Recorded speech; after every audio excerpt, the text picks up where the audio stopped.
fast. Hey, how you doing? Welcome. What's going on? You're tuning into the Vulcan Soapbox. I'm your gracious host, Enos, man. We're going to talk about a variety of topics, stuff that's going on in the social media world. But first, let me introduce my panelists, man. Shout out to Victor. What's up, man? What's up with it, brother? What's up, man? Glad to have you back. What's up, Only Facts and Stats? What's up, man? Shout out to the brothers, man. How's it going? Victor, Vulcan, Enos, what's going on once again? Yes, We yes. in here, brothers. We in here. Yes, yours truly, man, my God, man. Vulcan, what's going on, man? What's the deal, all my folks out there? I'm excited for today's show. Yeah, man. Let's Like I get said, to it. I'm gonna get right into it. The first video. Like I said, we cover a variety of topics: religion, relationships, all you can think of. And this first video, I thought this was a pretty good topic. I want to get y'all thoughts on this. Make sure I'm seeing the screen. All right, let's go. Oh, here we go. Make sure that volume's down. Give me chills, and it all makes sense. This video gave me chills, and it all makes sense. Just listen to every word that he says. Let me get this straight. You want me to consider a religion that has a God that didn't only not do anything about slavery and the horrors associated with slavery, but ordained it, actually did it. How on earth do y'all walk around telling people about a good God? God is good all the time, but overlooking the horrors of slavery. Have you ever looked into what happened to us? Do you even care? We don't always know why God do it. How can a people defend and crave for a religion that was given to them by the ones who killed them, who tortured them, who thought that they were not even human? I understand. And not only did they give it to you, but I know, bro. I know. You freaking fight me to hold on to what your slave masters do. I can't believe I was blinded. Wake up! Wake up! Scared. All right. If a God did exist and knew and could have prevented that, I don't love that God. How can you? You wouldn't love me if I hurt your child. If I just hurt him, not kill him, hurt your child. You would want me unalive for hurting your child. But yet you come to me with a Bible and a God that don't even care about kids getting cancer.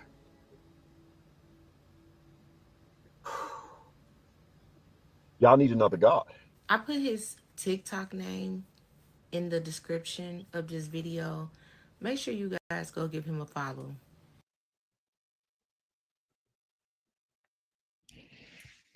All right, fellas, his words hit deep. Time to open your third eye. Let's start with, I'm sorry. All right, got my screen up. Get y'all on the same screen. All right, we good. Let's go. Only Facts and Stats. What's up, man? What you think? You agree or disagree with the video? I might be the wrong one to start with on this one. Might be. Okay. Yeah. Let's get my guy Victor in here, man. I don't have an opinion. I think religion is a individual interpretation. You got to know the source of a person, of a person's moral compass, and how objective they are and where they place religion in their life. Okay. Yeah, so it depends on the individual, how they. Okay. All right. Let me. Go ahead. No, you fine. What you was about to say? Well, and I say it like this. there are some people that are very well versed in using any type of doctrine, religious texts for manipulation purposes. A lot of people try to use religion as coping mechanisms. A lot of people are more in love with their anger than salvation.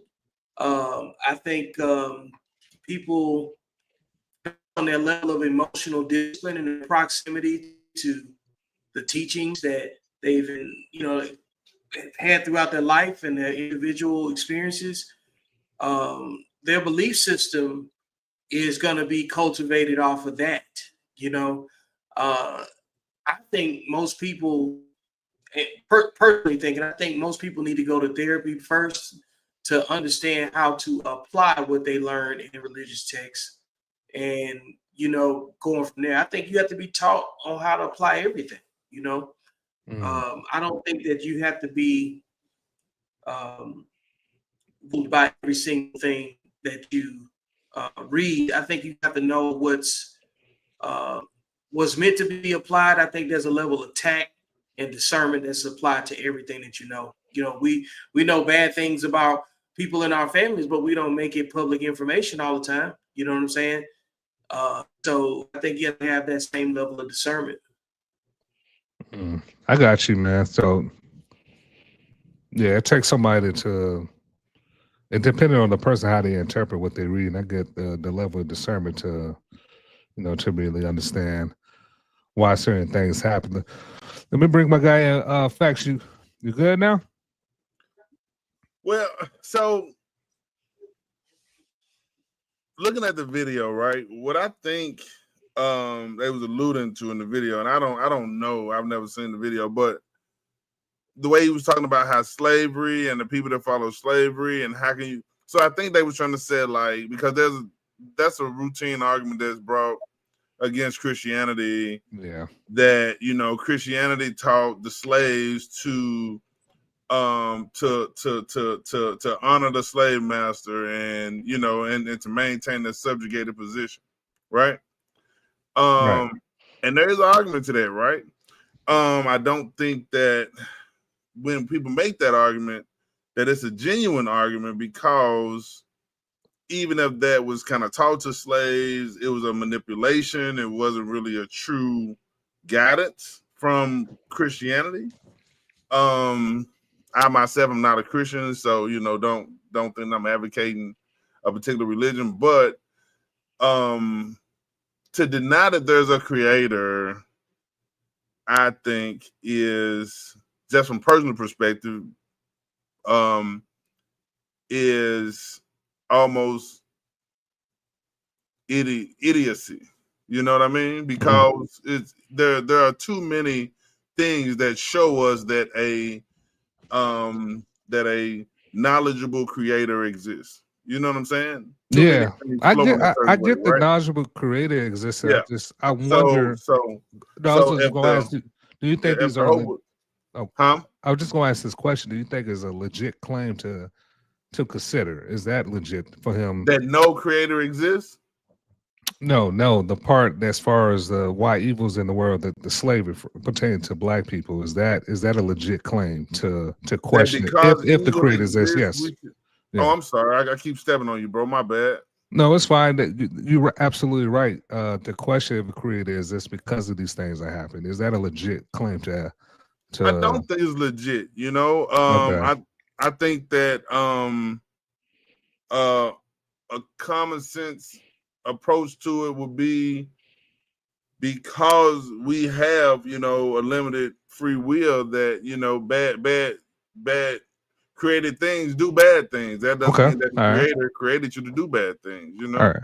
So let me jump in. I'm just going to say this: what the critiques this guy has or Christianity, you can have them same critiques in all religions, because you go to the Eastern philosophy, yin and yang. So all religions do acknowledge that evil do exist in the world. It's not just Christianity. You can't just isolate Christianity.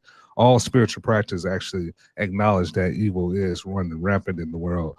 Let me bring my guy, before I bring Vulcan in here, I got some, you have something else you want to say? Facts? What I was gonna say that's just a common critique of Christianity that I've heard, kind of what they were making on the video. That's something I brought Christianity in. Okay. Yeah. Let me bring in Shirley Latour says, I would rather be a slave to Christ than a slave to this world. Praying for you all. Thank you. Thank you. Thank you, Shirley, for your comments.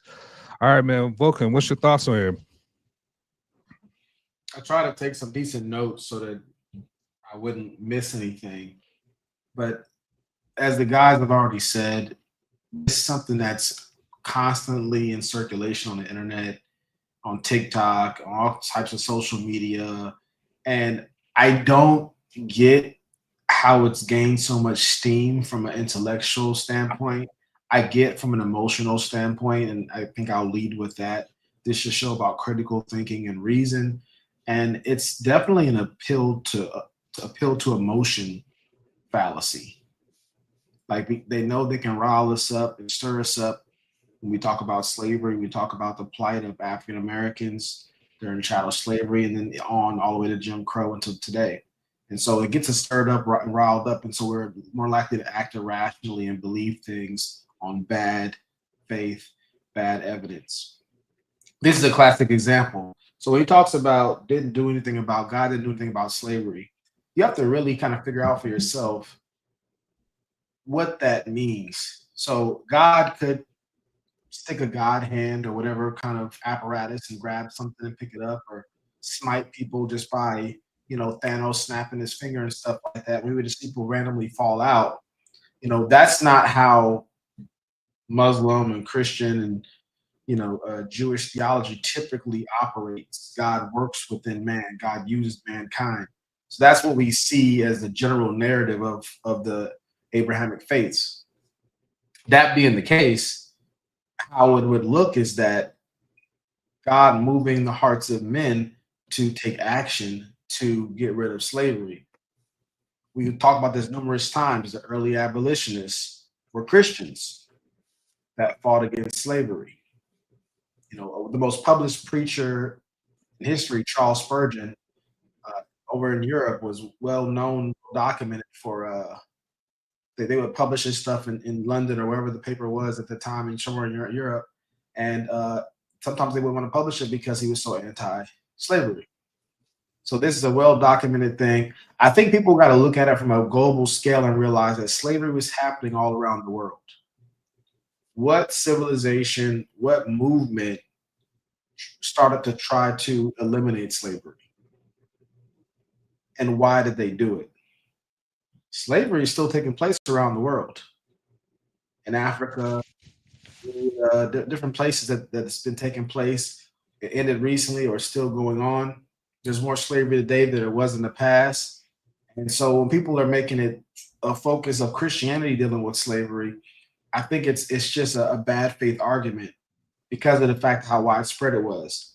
Now, so I've already mentioned the fact that God did move the hearts of men, which you see in the Bible and you also see happen in the real world, to eliminate slavery.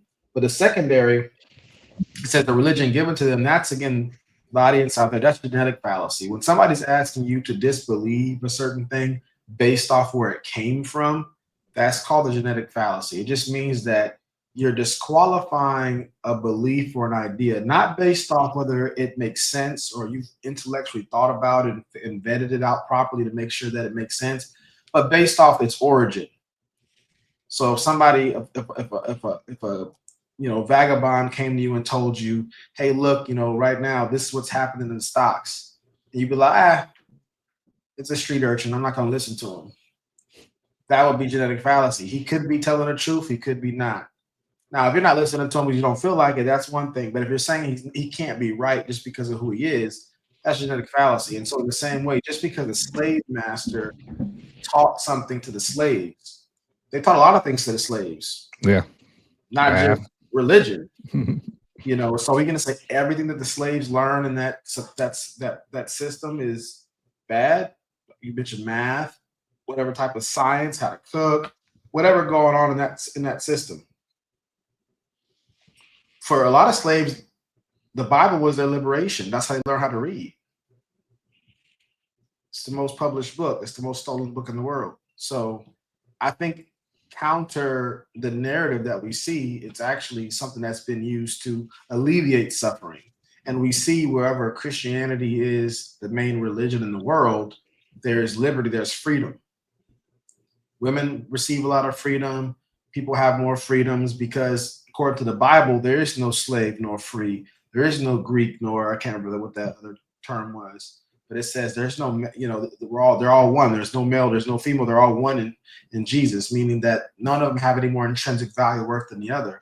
One of the things that was debated during the slavery times was, do Black people have souls? Do Native Americans have souls? That seems silly to us on this side of it.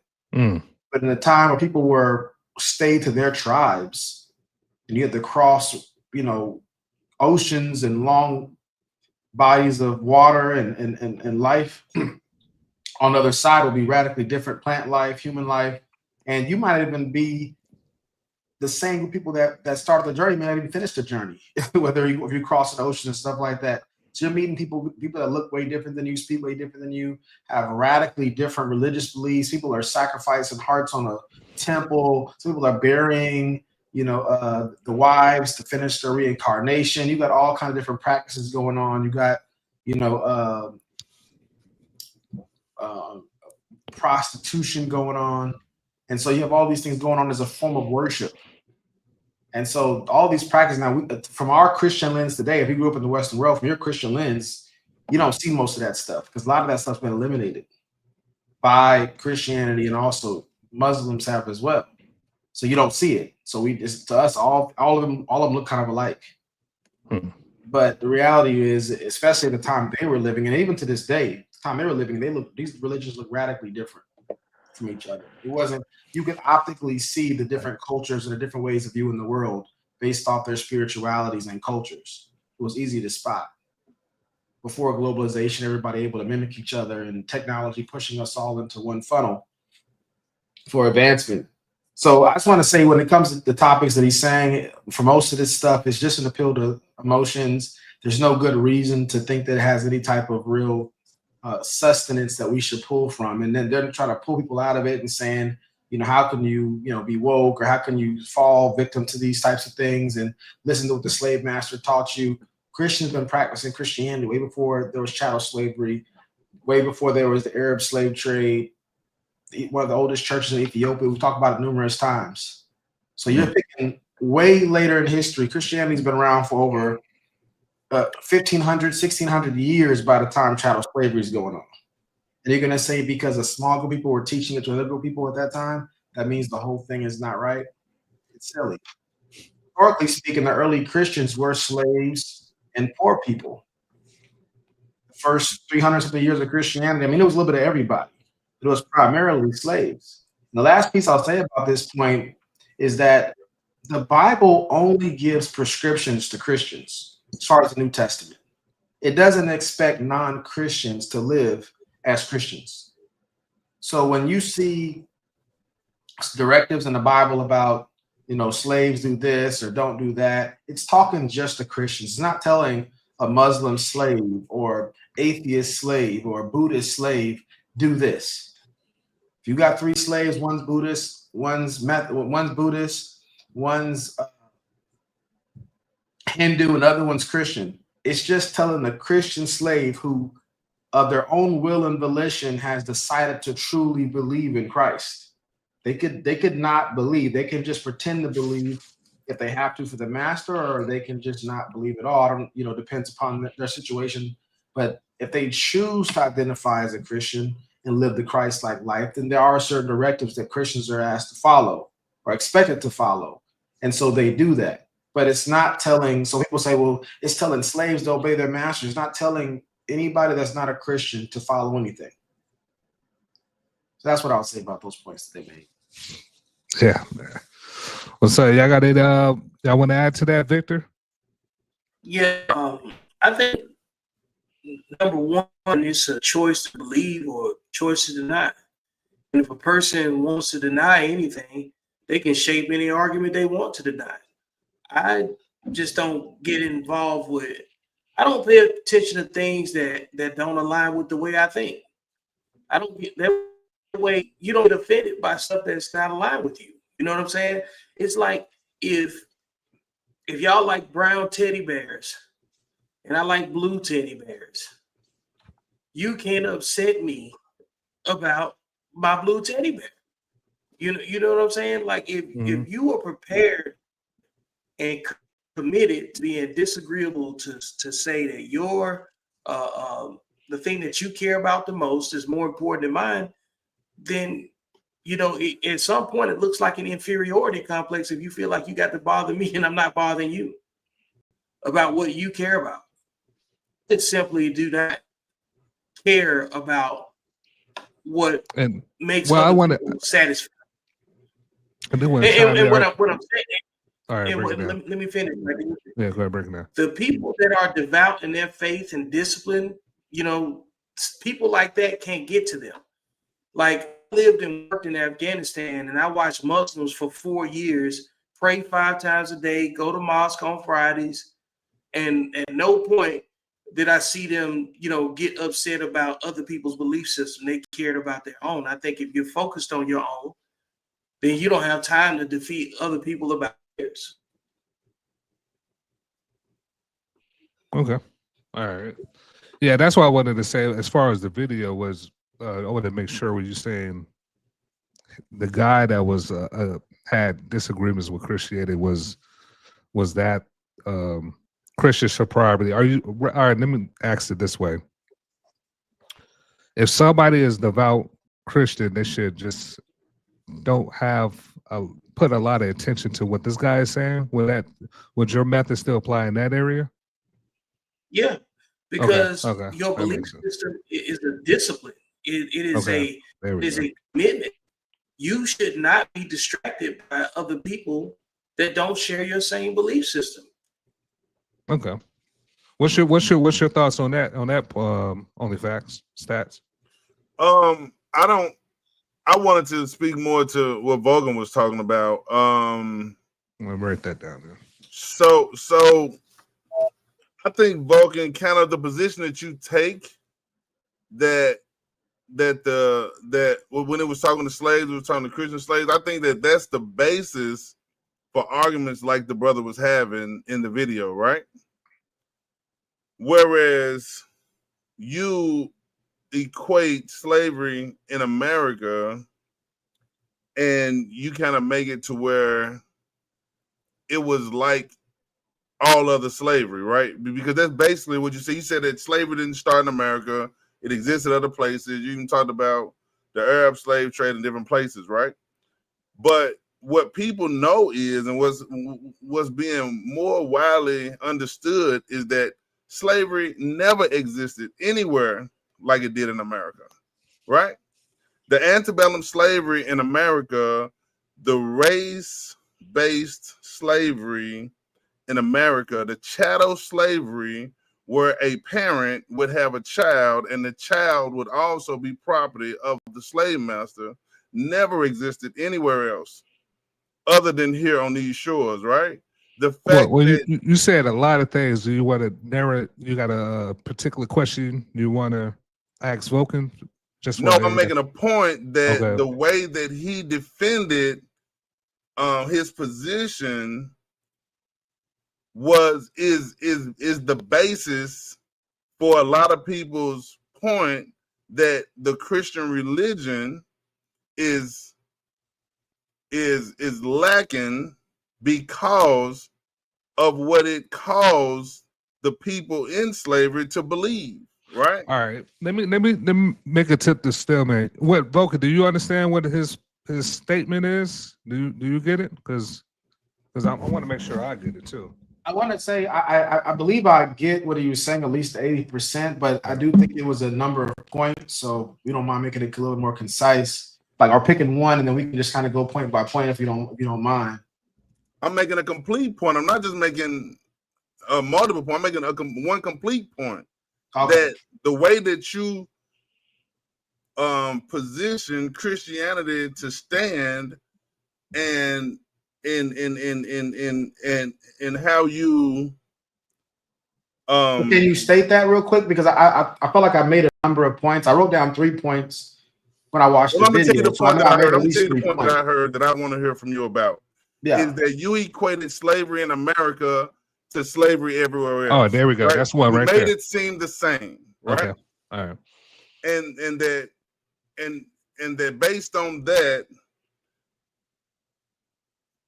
well, let's just start there. Yeah, That let's you start made right it there. seem as though slavery in America was just Let's slavery in general, just let's like get it had been everywhere else. all right. We're gonna get Vulcan to Let's hear answer that. me. Oh, shout out to Deshaun Parker. What up, gents? I don't know. Shout out to Deshaun. Go ahead, Vulcan. So sorry. So because I know the shout out kind of threw me off. So the question was, what was again? He said you comparing the chattel slavery is the same as the slavery that was going on other places before American slavery. Yeah. Okay. So thank you. Yeah, appreciate that. So the Mhm. thing is that it's same in the ways that make it slavery, right? But it's going to be different depending upon the region you're in and how they want to practice it. So that's what's going to make it difficult. Like African slavery may be different than Roman slavery, which may be different than Hebrew slavery, which may be different than Babylonian slavery, which may be different than chattel or Arab slavery, which might be different than Korean slavery, right? There's going to be Okay, let me stop you variations. at one point, though. Let me stop you at one point. Okay, You go ahead. said Go it's the same because as slavery, right? Because it's slavery. What was the first thing you said? You said that it is slavery because it's just a slavery or whatever. Well, right? I'm saying they're all the same in a sense they're all slavery, right? So what makes it slavery, they all have that in common, right? But that doesn't mean that every element is the same. Every element as far as ownership? What I mean ownership is the same throughout time? What I'm saying is that they're all the same in the sense of what makes something slavery. They all share that, right? So like I can get a mug, I can get a sports bottle, and I can get a regular plastic cup, and I can say all these are cups, right? Because what makes a cup, that all three of these things have in common. Okay, let me say this. In America, slavery was ownership. In America, slavery was ownership. It was property. Are you saying that slaves were that slaves were property in all other forms of slavery? That's your understanding. Take out all, and yes. To answer your question, yes, if you take out all. Are you saying that under Arab rule, for instance, because I know a lot about Arab. No, what I'm saying is that there was hold on. On the fast. Hold on. Slavery during the time in Arab. Hold on. When just give the opportunity when you're speaking, he's trying to correct certain things. Go ahead and allow that room so y'all can have the common ground because he's probably about to answer a question you're about to ask. So just allow that to happen, you know. So y'all can continue. Just be mindful of that and during our exchanges. But, yeah, you know, bro, we kind of going 1v1 and you cutting me off and you ain't cutting the other side off. Kind of let us go 1v1 or you moderate. Like you can't do both. You know what I'm saying? What I'm not really saying a whole lot. I mean, since my opening, statement I made. But if you're making a point and then you're jumping to something else, I'm trying to stop you when you make the first point so that we can get clear there first, right? Yeah. But if you ask the question, he's saying this is what I'm saying. You say, hold on. Allow the exchange. It's a back and forth. So it's not cutting somebody off. Allow the exchange to actually happen. That makes sense. Yeah, it's cutting off, bro. Because listen, because even in the opening back and forth, like I'm just saying exchange like a dialogue. That's what I mean. Just right. I got you. But I'm saying like when I was making my opening about this topic, for instance, I only talked like 2 minutes. And you cut me off to move the mic, right? Yeah, but I'm addressing that like what I'm doing right now. You made a point, right? Let me address that point. Yeah. The reason I cut you off because you made multiple points. So to make it easier for our audience and for all of us to follow, let's deal with point by point at a time, not list all the points. That's why I cut you off at the beginning to make sure you structure the question or your statement, and we focus on one thing and then move it to your next point. That was my reason. I want you to be mindful of this. I want you to be mindful of something, okay? I want you to be mindful of something. Okay, I'll let me. Okay, so when you introduce the topic, you move the mic from one brother to me to the other. I don't know right? if we're gonna make the show about this. We want to make the show about this. I mean, I don't know if we're gonna. Right. But I'm trying to level set something. Right, go ahead. Either we all getting the equal opportunity to be heard, or you know what I'm talking about, we not. Yeah, we are. Well, let me say this. Let me say this real quick. I mean, Enos is going to do the best job he can. It may not be 100% equal. So, you know, we all take our L's at times. Mm-hmm. 10 minutes and 2 minutes is a big difference, though, right? Yeah, I would agree. Yeah, look at the comments we got. All right, I'm gonna read the comments and we're gonna get back to the exchange and the questions you have. Let's go ahead, bro. Let's go to the next topic. It's fine, bro. No, we can finish. I would just want to get to the comments because it's related to this topic. All right. Are we addressing systematic slavery? Oh no! Shout out to Jessica Lynn Fraser. Poor or no wages, lack of health care, working simply to pay someone else to be able to approve. Is that what it is? To approve your way of life is not ever able to afford the average American. No standard of care for Black and brown people, just the minimum. All right, so I'm lost on that. All right, so look, the first topic. Let's just we can get some closure on this. Let's not just move on. The first statement you made was, listen, Vulcan is saying he's comparing like chattel slavery is the same as the slavery in the past. Y'all trying to get y'all what the disagreement is at. You saying you making sure to let Vulcan know, like, look, chattel slavery is way different. Ownership, a lot of egregious things happen in chattel slavery that didn't happen in other places in the world that was slavery. All right, so okay. Slavery in America was I was a slave, my son was a slave. Mm-hmm. That never happened anywhere else in the world. That's my point. Yeah, that part's not true. It definitely happened other places in the world. Where did it happen? Well, the thing is that I don't know if it's so much about me showing other places that it's happening. Because I don't know, is this really important to your point? I will address it if it's really important to your point, but I thought you had a larger point you were trying to get to. My point was that the defense that you made is the reason that people argue that Christianity is a losing religion when compared to what it did to the people in slavery. That it makes you a slave. That it makes you, if you're a slave, to not resist slavery. Okay, but see, to me, that seems a different point than the children. That's why I'm saying, like, it seemed like we got, which point is it I'm supposed to be addressing, the children thing? Because this right here is saying that, because you just said slavery in America was never the same as anywhere else. That's my point. Well, again, but I don't see why that's significant. The fact that it's not the same doesn't matter. No cup is the same. No people are the same. That doesn't mean we're not all people. It's significant because when you tell people that the Bible is talking to Christian slaves, they are saying, they can make the argument then that, hey, in America, if Christian people in America who were slaves under antebellum slavery were told to honor their masters, then that is wrong. What I saw that the Bible was talking about, that when he was talking about honor your masters and all that, it was the people that you owe, not antebellum slavery. See, because prior to American slavery, when we talk about slavery in the Middle East and during the Arab times and all that, it was slavery based on you being in debt. That's how come the Bible talks a lot about don't be in debt. You know what I'm talking about? And pay your debtors, things like that. Right? You want to respond to that? That's what the Bible was talking about. It wasn't talking about people who are under oppression and things like that. You're just mistaken about the Bible, because the Bible talks about multiple times of slavery. There's Egyptian slavery, there's Roman slavery, there was Hebrew slavery. That they didn't all have the same dynamics. I think you're just picking one type of slavery within the Bible and saying that doesn't apply to American slavery.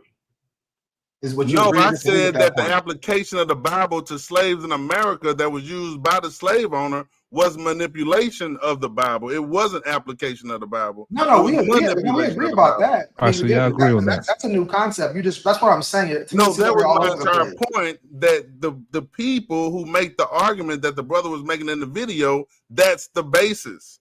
And when you defended the way that you did, they continue to have this.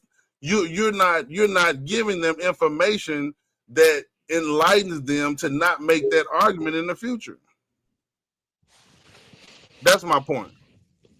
That they still have the same basis for their argument that he made in the video. Yeah, but I already rebutted the basis they had. I mean, I don't know how you're using the word basis. By basis, do you mean that's their reason? We can move on, brother.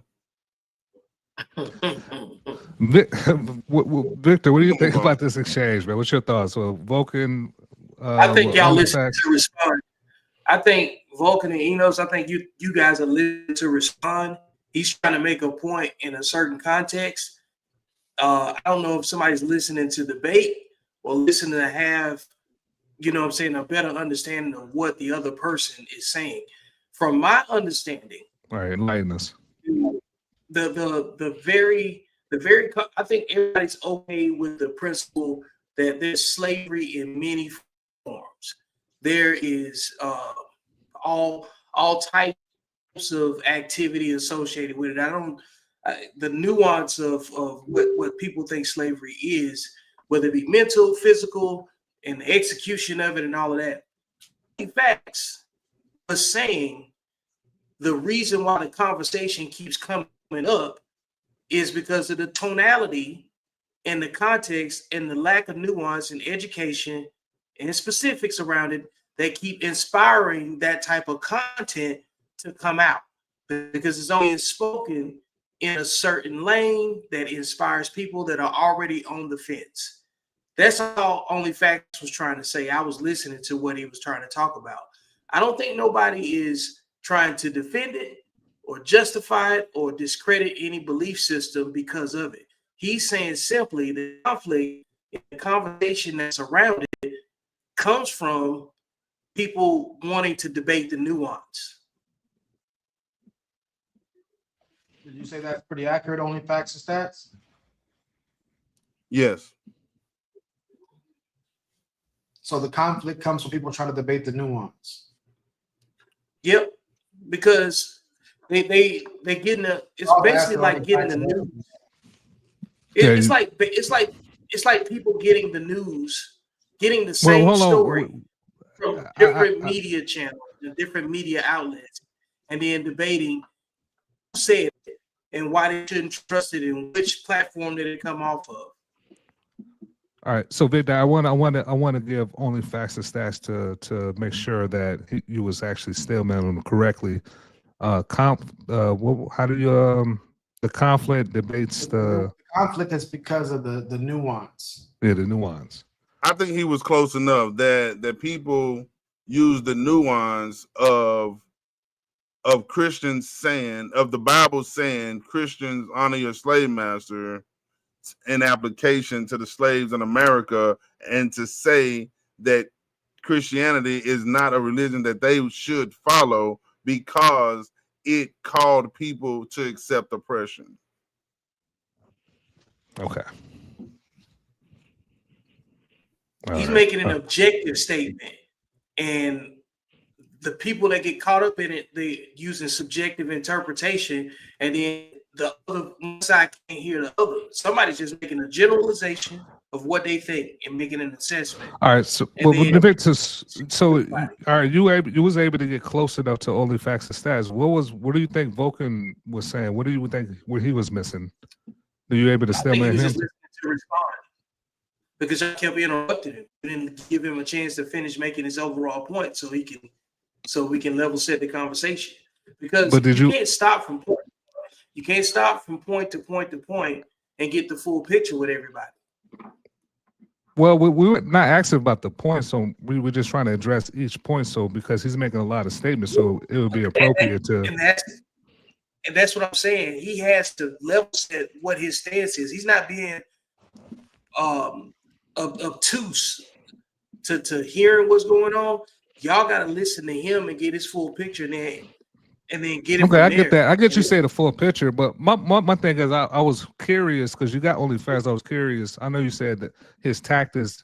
You think that he was listening to respond. I was wondering, do you understand or got what Vulcan was saying during the whole ordeal? You know, if you don't, you don't. I You understood both sides of it. okay. I understood both sides of it. Y'all was having two different conversations on the same topic. Jessica, even in the content said, y'all not Yeah, listening not to listening each to each other. I seen that. Shout out to Well, Jessica.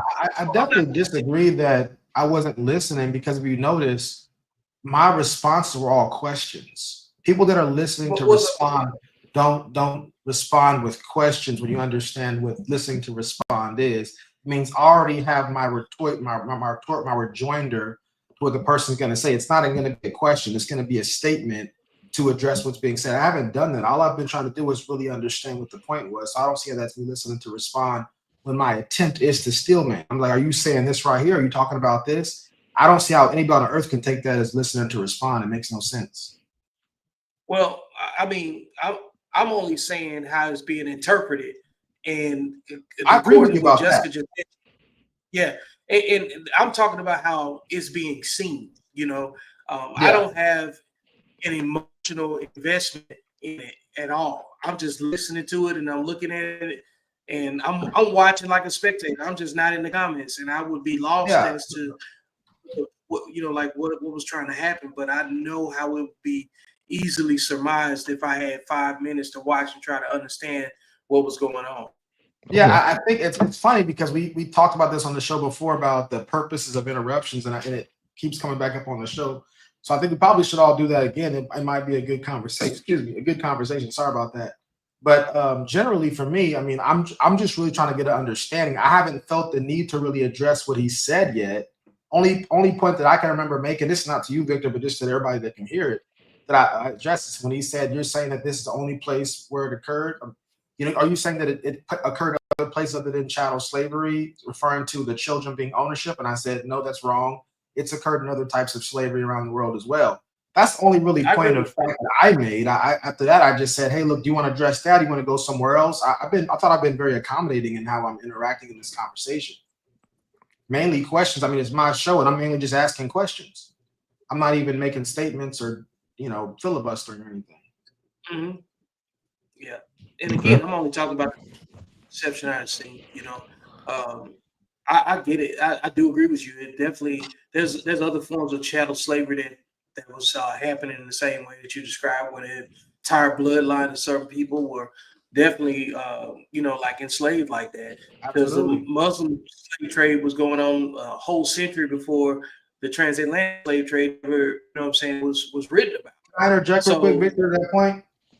I just want to say to heart of what we're saying, because I appreciate you saying that, and I hope that the audience can hear that, because I know there's other forms of slavery, as you mentioned, that have the children becoming slaves. I purposely didn't want to take the cheap win with only facts and stats on that point. That's why when he said prove it, I could have been like, well, I can just name a bunch of different slaveries that had it in there. I purposely said, hold on, is that your main point? Because I don't. This show's not about cheap tricks and cheap points and cheap wins. Whether I'm right or wrong about that point, I don't think it really addresses his overall point. That's why I was like, you know what? I'm not going to just throw in his face as these forms of slavery that did that.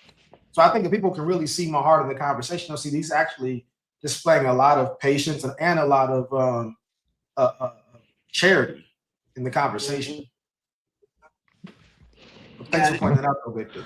All right, and that was yeah, yeah, good. Like for the audience to see, man, because sometimes people have misunderstandings of what their intentions are and why they um how they approach certain conversations. So I think that's good. I don't think I believe we don't have to spend too much time on that.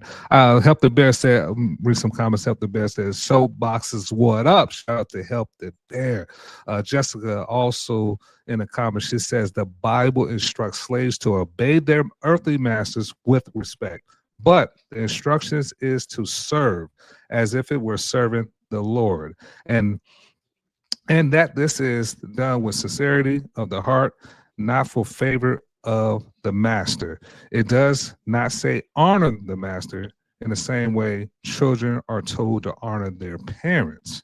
The Bible also tells the masters to treat their slaves justly with respect and not to threaten them. Shout out to Jessica Lynn Fraser. She also says, so we weren't listening only to listen to respond.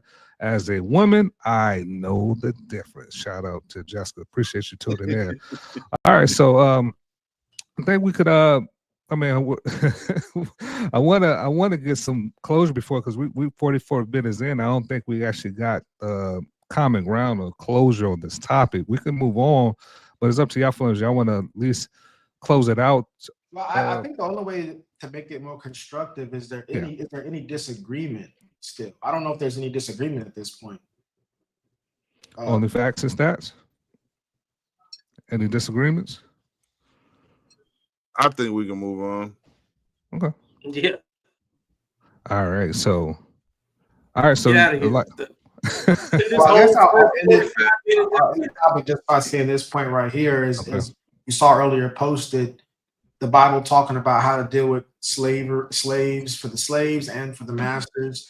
The book of Philemon, is a good example of that, where it's a very short book, like 2 or 3 pages, and it's a whole book written to a slave master about a slave in particular. And he said that I'm praying that you would receive him back as a brother.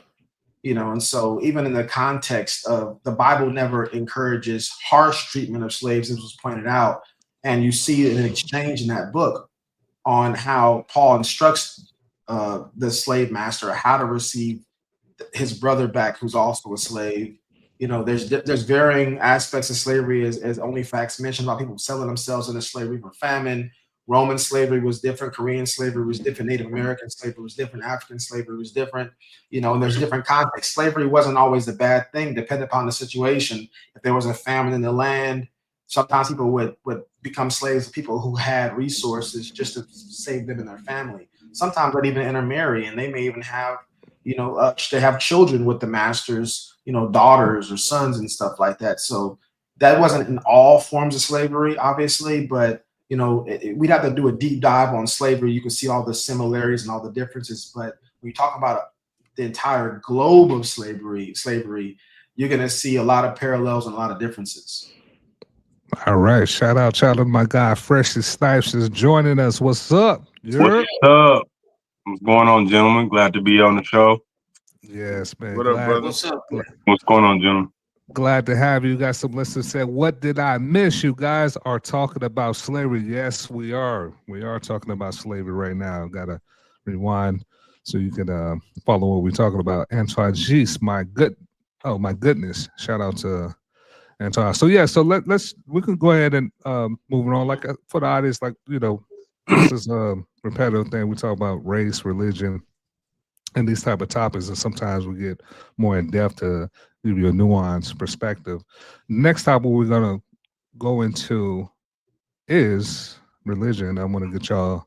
No, I'm sorry, relations. You know what? I'm gonna pivot. Nope. I'm gonna pivot. Yeah, I'm gonna pivot. Let's talk about this black fatigue, man. I think we need to do that. Oh boy, here we go. All right, here we go, y'all. And this whole new thing called black fatigue, this whole new thing called black fatigue. My worry is not that we have black fatigue now. My worry is what happens after black fatigue. I mean, once you hit fatigue, you start to get into the I don't give a fuck anymore category. And that's when things get dangerous, especially when white guys are pushing the I don't give a fuck anymore button. That's when things get really dangerous. And that's when things could become out of hand. And black people certainly don't want that. The country doesn't want that. That's what we have to avoid.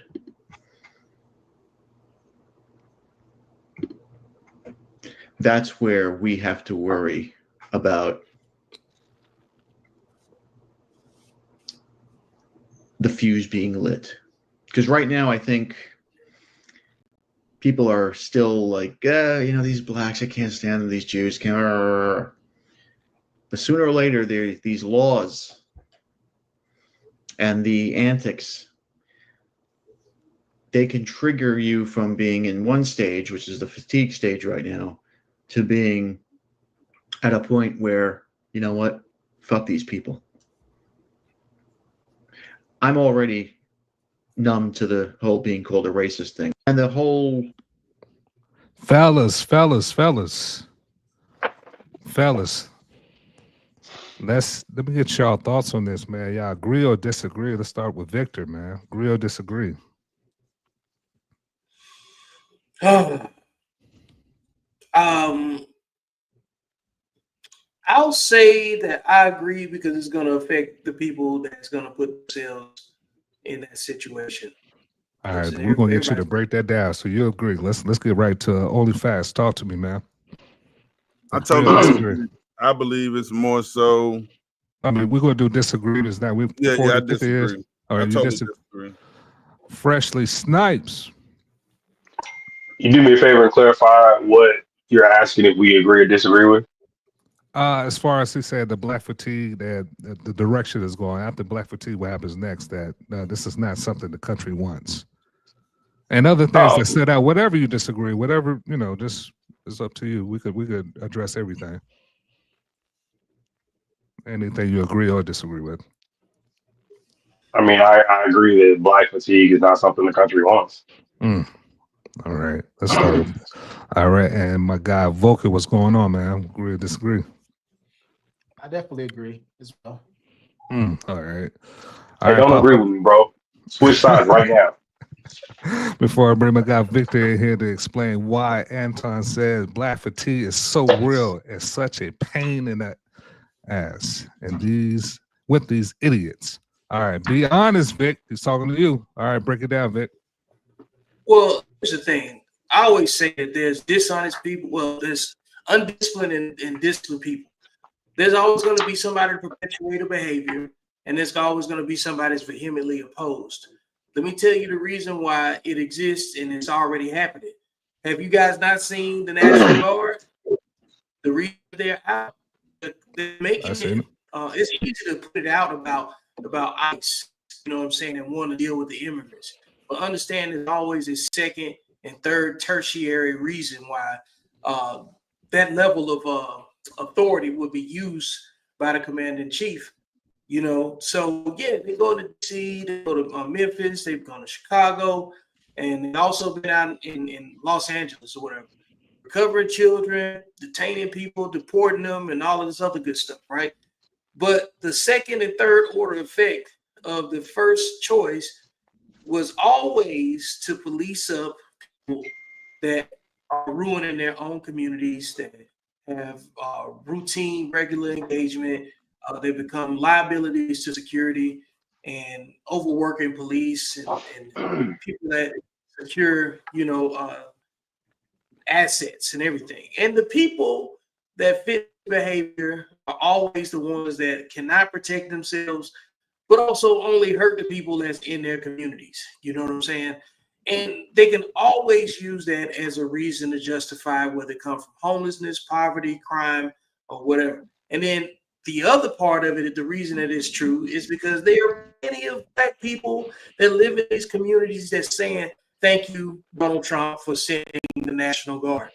They, and the other part of it too, Hey, and is I'm just reminding you, he said be honest. I'm just making sure you're in that vein. well, I'm being honest. Like, there's nothing I'm saying that isn't true, Yeah, I'm joking. And the other part too, like I said, there's multiple layers. This first level is ICE. Okay, they want to deal with the Department of Homeland Security issues, and that's just it. Entering the country illegally, right? The second is going to be the people that's being policed in their own communities with an additional federal agencies on the ground. Okay. And then the third part is they're dealing with Antifa out west in Portland, the same force, the same action that's all being lumped in. All of these people are national security threats based on the guidance being issued by the president. Okay. So all of this is being lumped in and categorized as a national security threat. And yeah, they're going to deal with anything that threatens security. And it just so happens that the places where they focusing this on is where black people live. I don't know if it's a just so happens type of thing. I think it's purposeful. It's intentional. Let me tell you, they send immigrants and poor people where black people live. So it is a secondary and a third tertiary effect. That's just what it is.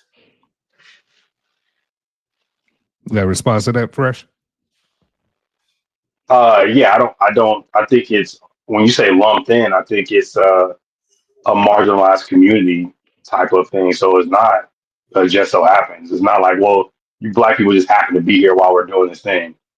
I don't think that, based on the history of the country, based on a lot of other initiatives that have been seen dating all the way back to slavery. I don't think you can look at some of these things as happenstance. Like, Okay. oh well, I don't. if black people weren't there, it would still be happening there. I don't believe that. All right. Well, I'm let me. gonna bring. Yeah, I like that. Go I ahead, don't just really care. because I want to bring. It's a lag. He just froze. All right. We didn't hear the last thing you said, Victor. I was going to bring only fast question, but you just said it lagged. I was about to say, I just don't think they care. I think they look at the behavior and that's it. They don't care about history. They're looking at what's happening right now. Okay. All right. Let me bring only facts and stats in. You said you just slip. You said you agree or disagree. I I can't don't remember. agree with him. I don't agree with the guy on the video. No. Okay. All right. Go ahead and elaborate. From what I understood his point to be was that black people are suffering black fatigue, and his question was what happens after the fatigue, right? And his insinuation was an attempt to put non-black people in fear of what black people may do as a result. Yes, sir. Right? Yes, sir. Which I think is absolute a crock of bull, right? Because what's true is white fatigue, right? That's what's going on. That's why when we look at what's going on with the dominant or the majority population, the things that they're doing and saying, not only in social media but in politics, that we are the dangerous group in America. When everybody knows black people are the nicest people you ever want to meet in your life. All right. Good Right? stuff. Good stuff. Can you elaborate more on white fatigue? How do you define White fatigue is when we see these people like those guys that were on there, Steven Crowder and all those guys who started to pop up ever since Charlie Kirk's demise, right? Mm-hmm. An attempt to paint black people with a brush that shows us in a negative light and having a negative impact on this country. Okay. All right. So my man only fact said the problem is not black fatigue. The problem is white fatigue. Let me get fresh in here. What's your thoughts, AD? So I'm going to clarify my statement. While I do agree with the gentleman on the video that the country as a whole does not want to see what happens after black fatigue, I want to clarify that I don't believe in black fatigue. I believe in fatigue. I believe in perspective, difference of perspective. There's somebody who don't look like nothing like you or me that is tired of something that happens to them on a regular basis, whether it's their fault or not, right? Whether they are accountable for the things that are happening to them or not, right? Fatigue in general is a thing. Everyone is getting tired of something at all times. Black fatigue is not unique to black people. We're not even a monolith, right? There's black people in this country. To what Vincent was talking about, or excuse me, not Vincent, Victor was referring to, like there's black people who agree with Donald Trump, who support Donald Trump, right? Who support the administration and the party. To those people, this might feel like a breath of fresh air. So there's something being lifted off their shoulders. So I don't believe in black fatigue. I believe in fatigue, and that just comes with the difference of perspective, right? Yeah. There's brown fatigue, white fatigue, and again, I want to point out that this is not. It's a subjective thing, right? Fatigue is not objective past a certain point. Meaning, based on how someone is looking at their situation, they may be fed up. Well, and ready to do something about it. If you don't mind, I want to inject just for the audience how black fatigue is defined as black people being mentally exhausted of systematic racism. That's what black fatigue is, being mentally tired and exhausted from the experience of systematic racism. What they call a lot of stuff, daily microaggression and those kind of things. I'm gonna bring Vulcan in here. Oh, Jessica. Oh, you got. So I Let don't know me who let this. me. Can I read the definition real quick, just to actual like, so we're not dealing with a paraphrasing of it. Sure, Yeah, so sure. we all speaking from the same definition for But yeah, sure. so we're on the same page. Black fatigue refers to a state of emotional and physical exhaustion experienced by Black individuals due to constant exposure to racism, discrimination, said earlier, microaggressions. It is a term used to describe the psychological and physiological effects of living in a racially oppressive society. Okay. All right. Thank you for that, Fresh. Thank you for that. Somebody said Cap. I think they was talking to. I don't know who they talk. Let's go down in the comments. Hey, Vulcan, what's up, man?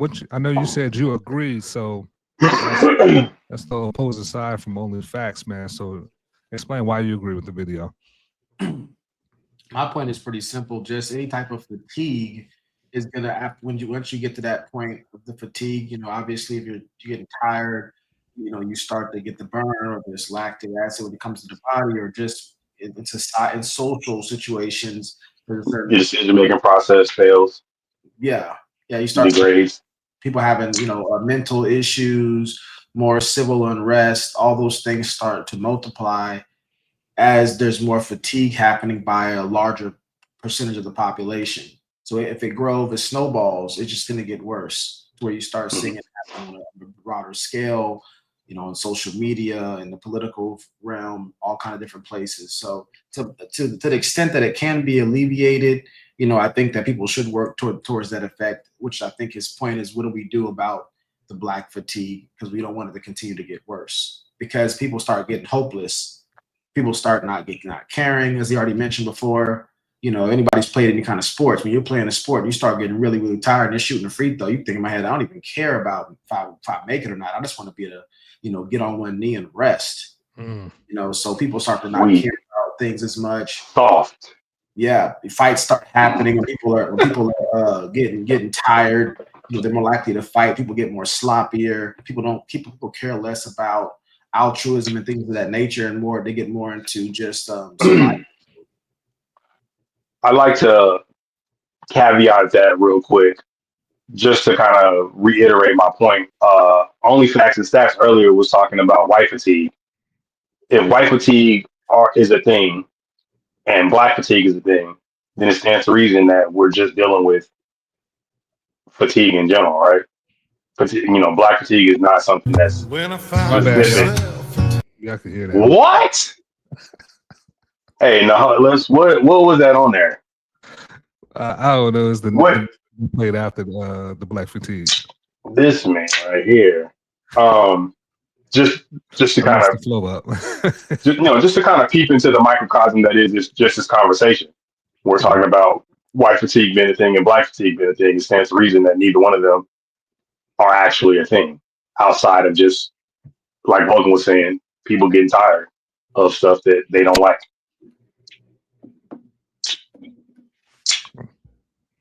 Yeah, I think there's a. Go ahead, Victor. I got a delay, so I got to say something now. Look, I want to address the Black fatigue and the white fatigue part, right? Just for the comments. Black fatigue exists. Fatigue exists. Just like Fresh Snipe saying, there's a fatigue for everybody, right? Your fatigue is based on proximity. Okay, if you grow up in and around a certain ethnic group, and you don't have to deal with anybody but your ethnic group, you're going to be tired of the things that's in your ethnic group. We don't see every single piece of every single discussion. Now, statistically, we know Black people make up 13% of the population, and how Black people can be in every news media and every news place where Black people populate maybe 10 cities in the United States, okay? And on top of that, only a small percentage of Black people are actual criminals. So those people are locked up and confined. Now, the people that should be locked up, that are perpetuating the issue, they are in isolated places, and they're only terrorizing where they live. Okay, they're raised by the same demographic of people that's primarily raised by single mothers. Okay, they are all easily where you could put your finger on it where they've always been. They just not paying attention to it and giving it the attention that it deserves. There's Karens out there that have been fatiguing everybody. You know what I'm saying? Everybody's tired of Karens, regardless of race or whatever you come across, right?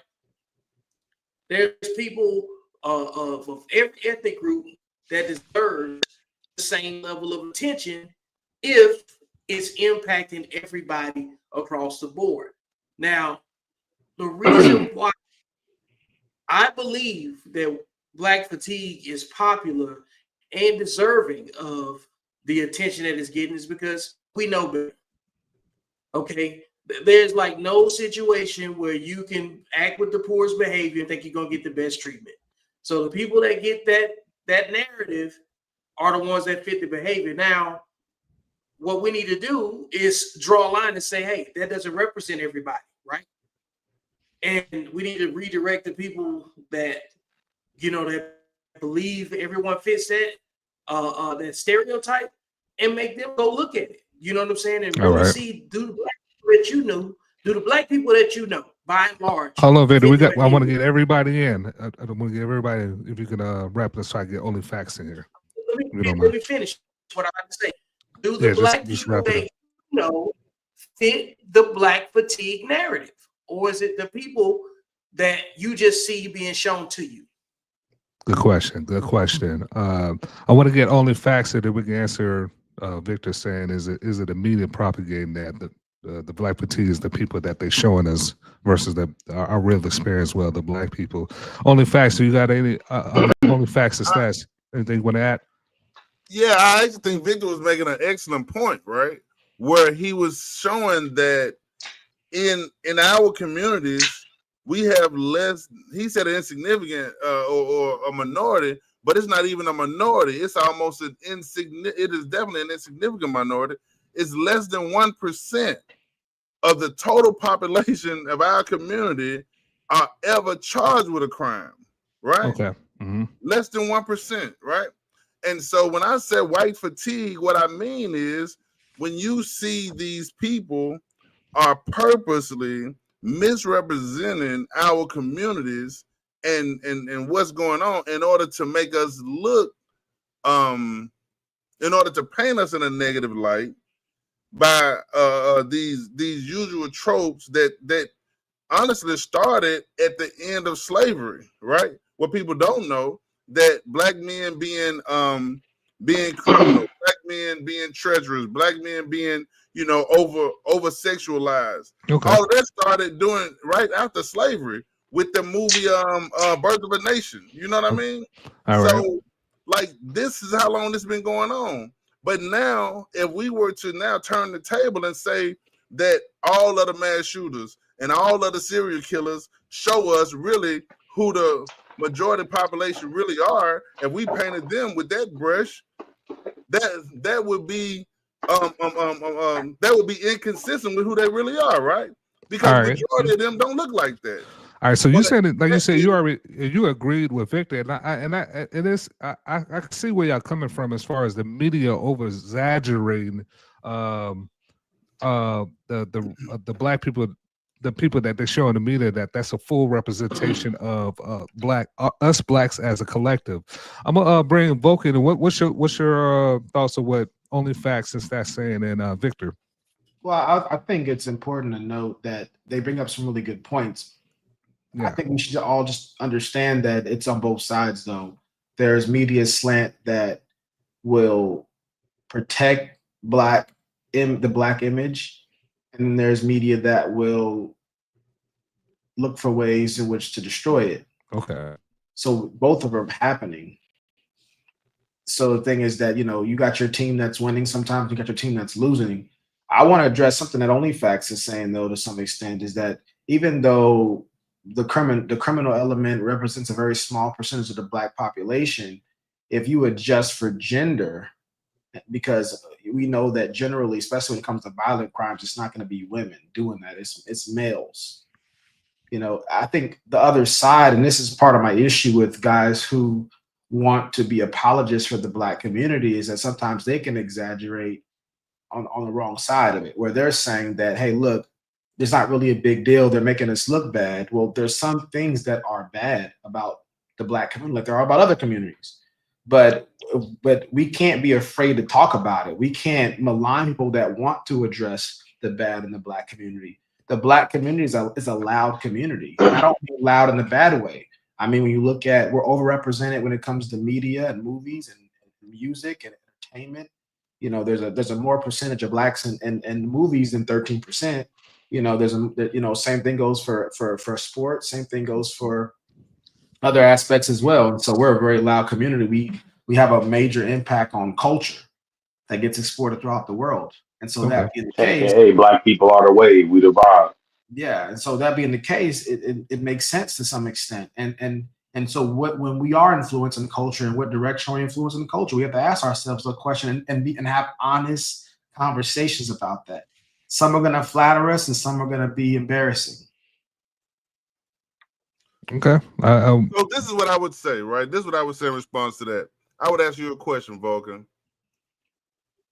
If, let's just say, for instance, every homicide reported in America, let's just say if every homicide reported was committed by a Black man, right? Everyone, which you know is not true, but let's say everyone. What percentage of the Black male population do you think that would consist of if every homicide in America was committed by a Black man? If you had to guess, if you come off You're muted, Vulcan. You're muted.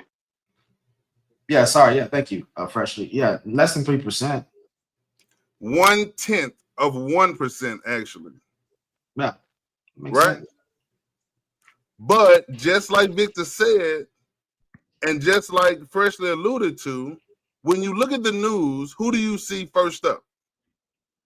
The big bad Black man, right? And so I am a Black male apologist, to be honest with you. I am a Black male apologist because I know better. Say know better. Hold on, don't jump in now. Hold on. I know better than what media is actually saying. I know it ain't true, right? Hold on, well, it is true. It's just exaggerated. What's not true? No, it is true. It's just exaggerated. Let's get the question. Vulcan asked the question. What is not true? Only facts or stats. Answer that. That media, there is no media that protects Black males in America. There we go. All right. There's Black media. I disagree with Vulcan when he says that, right? There's Black media. Hold on, fresh. I'm gonna get you in fresh. All right, Vulcan, on all levels. There is no media that protects Black males in America. Just to get everybody on. He said it's not true. Vulcan made a statement earlier that it's both sides. You got a certain media that's making Black people look bad, and a certain media also protecting Black people as well. Fresh, you want to chime in before Vulcan respond to only facts saying that's not true? Well, yeah, he only facts and stats use a definitive. He said there's no media in America that protects Black people, but there's plenty of Black media. Not Black people, Black males. Oh, so Black males. Okay, he says no media that protects Black males. What's your response to that? Well, but there is. Okay. Cool. There's Black centric media. Now, are you saying again if you're using definitive meaning protecting them across the board, then there's none. There is none. There's also not a media in America that demonizes Black men across the board. Absolutely. So to that demonize them across the board,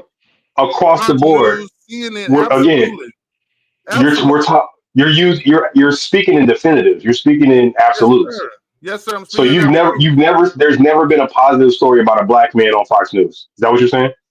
I'm saying that when you report, hold on, that's a good question. You got to answer that on the facts. I'm saying that when you report the FBI's uniform Wait, crime facts. You're not reporting. answering the question. The I'm question answering the is. question. I'm answering the You're question. starting off. It's a yes or no question, though. It's a yes or Not a no yes or no question. question. It is. But I asked a very defined question. Has there never been a positive story about a black man on Fox News? Please, That's a facts. yay or Answer a that. nay. Answer that, please. Yes or no? Because again, I just to confirm, before I Well, just asked this stop there. No, question, fresh. before you made your last Hold on, statement, we talked hold on. about you I'm going speaking to in answer defense. your Fresh, question. just stop there. I'm You going ask to the answer your question and question let if them you answer. answer my question after. No. I mean, yes, Fox News will show All right. positive Thank you for that. stories about a black man. But let me ask you this. All right. Does is it necessary? Well, I hate to Go ahead, bro. because if you answer the I'm not question, that looking, means bro. fresh might have a follow up. That was his point. So No, I don't have a follow up other than to say that because the answer is yes, then your earlier statement is debunked. There we go. Absolutely, it's not debunked. All right, there we go. Any media that reports the FBI's uniform criminal reporting statistics as true is absolutely painting black males in a negative from the beginning. Absolutely. Across the board, though, is the definitive. You said there is no There's media no in media that America that reports black protects. males. Correct. And Just then because they're honest about something. Wait a minute, Christian. Wait we a minute, further All went right, into it. I'm I gonna be asked, moving y'all. I'm gonna be moving y'all at different times. Make sure y'all at allow the person to speak, and so one at a time. So I'm gonna unmute y'all one at a time. Allow the person to speak. All right, who was talking? so all I Bro, was saying is when hold on, bro. If you you gonna unmuted mute, us at the bro, same time. if you gonna mute, bro, like how can we have a conversation if you muting, bro? Well, conversation is supposed to be one person speaking, then the other one. If we're both If you speaking at the don't same stop time, speaking, if you don't stop speaking, I can't respond. I didn't ask you a question. I didn't finish my statement. I was actively making a statement. I hadn't asked a question yet. What were you responding to? Your statement that because they make a positive story about a black man debunks what I said. What I'm telling What did you say? If you'll let me finish, I'll tell you. Well, we already heard. My point is, you already said a thing. My point is, you're not listening. You're talking. Because you were about to. Are All you right, no, about it's to not change fresh. the Fresh, let me question? make a statement. What you saying? Go ahead. Just Only back. because they report a truth about a positive aspect about a black man does not mean they are protecting black male culture in the media. Okay, that's the statement. All right, so get fresh. Go ahead and respond to that then. Again, if we go back in the video, I asked you definitive questions that got us to there is no media that protects black men. You said none of them. And then I asked further questions where we got to Fox has never reported, right?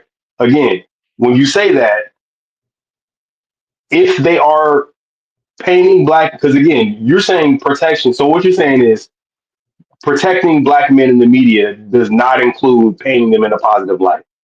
So if you paint them in a positive light, that's not a good thing. Is that a question? Yes. What is the question? Clarify the question for me. The question is, do we count positive stories about black males in the news as protection? And if, real quick, if it's no, define protection. No, a positive story that is true about a black man is not protection of black male image in media. Protecting black male image in media is telling the truth across the board in every story. Okay. So to Vulcan's earlier point, then no one in media doesn't protect anybody. Every media has a slant that is sprinkled with a lie or sprinkled with a That slant. wasn't Vulcan's point. All right. Vulcan's point was that some media protects black culture and some media doesn't. All right. Right. So yeah. But the statement he said before that, he said every media has a slant. Is that correct or false? I didn't hear that. All right. So Yeah. let's bring y'all both. Yeah, y'all both of y'all saying some good things on opposing sides. Vulcan is the one that actually made the statement for the audience that the media does do these two things. Anything you want to chime in or ask? Click, clear up. Okay, so go ahead. All right, go ahead, Fresh. Unless somebody No, has I mean, I don't. me, but I mean, I Huh? think they covered it pretty well. Okay, all right. I thought you wouldn't chime in, but yeah. All right, so this I'm gonna just chime in for only facts and stats. I think what I'm hearing from Fresh, when you make absolute statements, that is never making those statements, you put yourself in a bind because he's asking certain questions that prove against your initial statement that it's no media. They never do this. When you make those type of remarks, it opens the door to show some contradictions. You know. So That's I not think. true. He knows. He said never, and I said no. There is no media No. that protects black male image. He said never. Oh I yeah, didn't say yeah, never. yeah. And you define protecting. You said y'all have y'all have conflicted definitions of what protecting is, and that's No, where we I don't left have. off. I don't have the definition. I just wanted to know what his definition was. Yeah, yeah. He defined it. Because Is when you're saying absolutely protecting, what do you mean? And he Telling the said, truth. telling the Telling the truth. tell the truth. truth. Right. So that doesn't exist in media. There's no platform that does that for anybody. And real quickly, that there's no context in which protection means telling the truth. That's it's my context. Okay, well, then, Right. yeah, there's So one context. Can I say something about this? Go ahead, Victor. Talk to us. Because your Hey, boy said look. you should not be silent right now. Antoine said it in the comments. Well, Antoine Christopher got two names, man. We can't trust him anyway. He got two first names. hey, Vic, now ain't the time to be quiet. Talk to yo, the people, bro. this is the thing, right? I've been saying this for the longest because there's never been a time where black people have all been on the same sheet of music. It is a myth, it is utopian, and it is really need to be narrowed down to behavior. The people that want the smoke, that don't believe that the law applies to them, are gonna get their issue. You know, man, look, let God sort them out. I don't care. I'm not defending nobody who behavior is not conducive to being in my neighborhood. I live in peace. The people I know live in peace, and the people that could live in peace but opt not to and create terror wherever they live, they need to get their issue. You know what I'm saying? And I really don't care. I'm not. I don't care about. I only care about being unified with people that's on the same sheet of music as me. I don't care about trying to get aligned with people that don't agree with me. I don't, because that's just the way that the world is in general. In reality, people need to leave a zip code and leave the past and think about how we're going to move forward and actually make decisions where we network with one another instead of having these stoic, stonewalled views, and think about having this conversation if it solves a problem. It doesn't solve a problem. A debate, like on this particular topic, only produces more debates. It doesn't establish dialogue. Wait a minute. So you don't think debate solve problems? This man is clearly saying No. I'm saying certain. No, let me finish. It's certain topics that do not produce a dialogue that solve problems. This is one of them. Okay, this topic is not going to solve a problem, in my opinion. Because, like, even I'm a representation that I have detached myself from this particular, not on this show, but this overall macro topic. Because you know why? Because somebody's always going to apologize for negative behavior.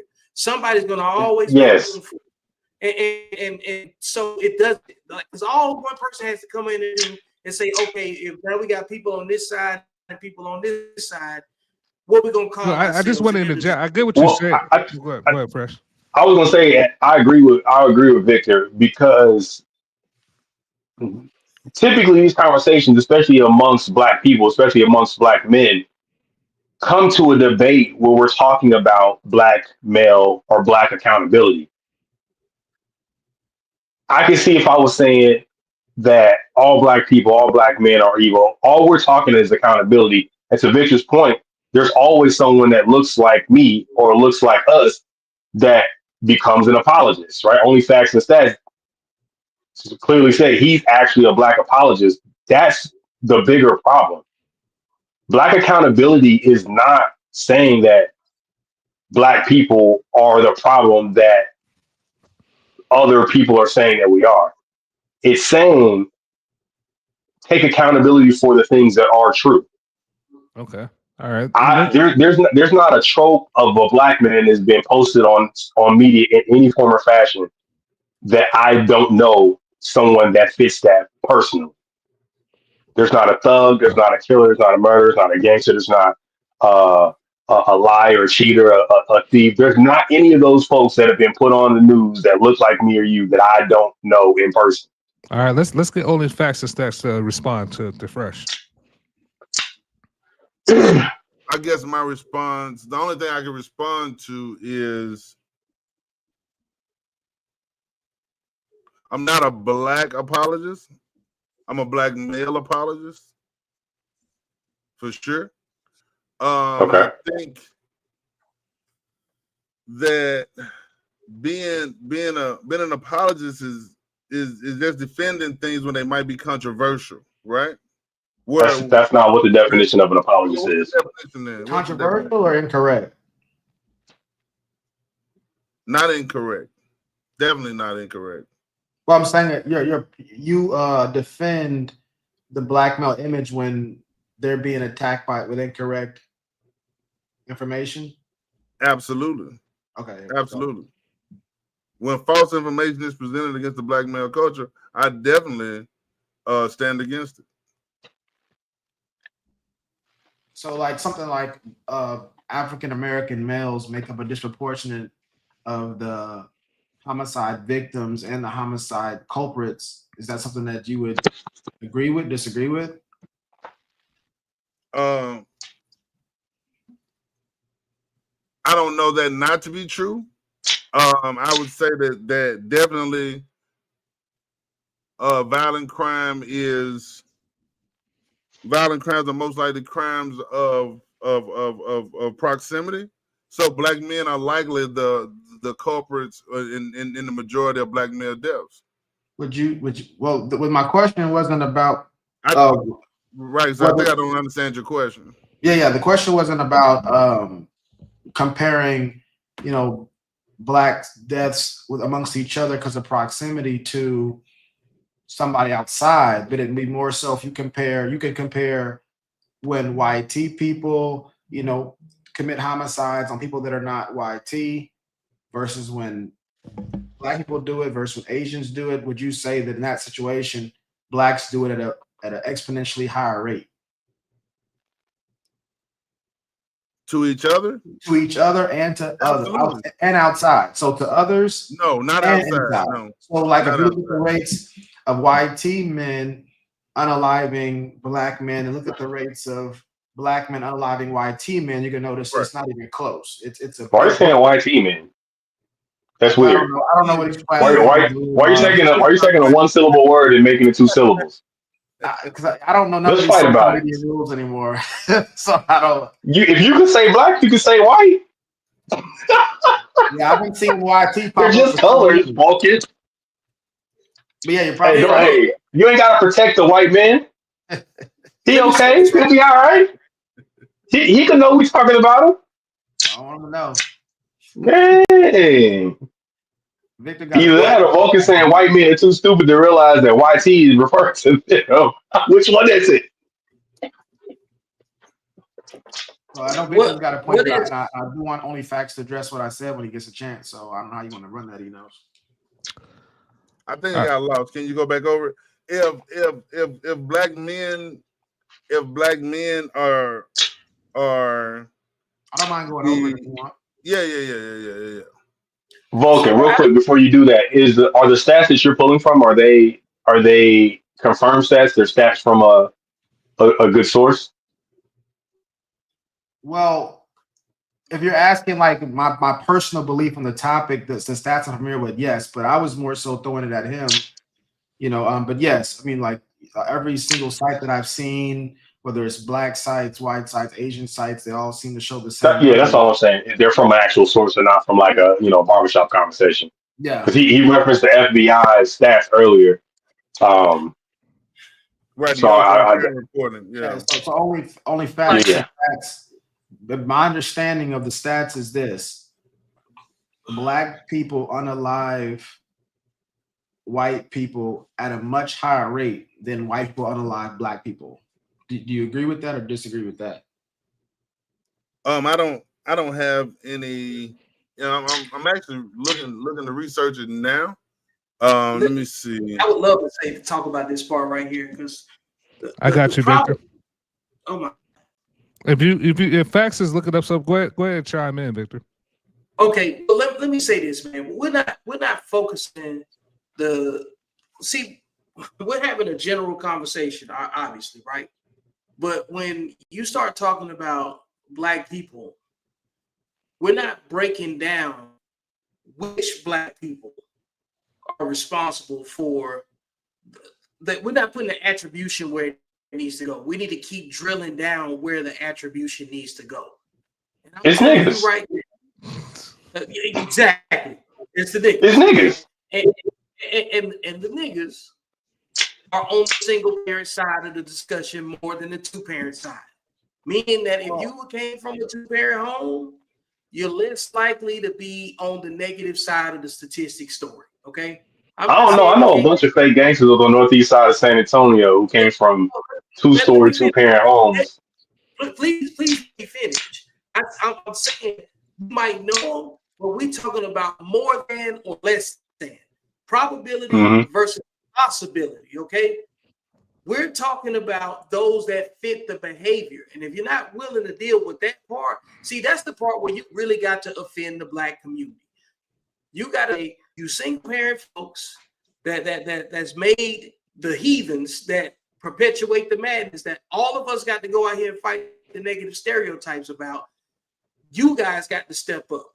The men that's raised by women need to lead this conversation more than the men that's taking care of business and raising their children and taking care of their wives and making sure their sons and daughters become respectable adults.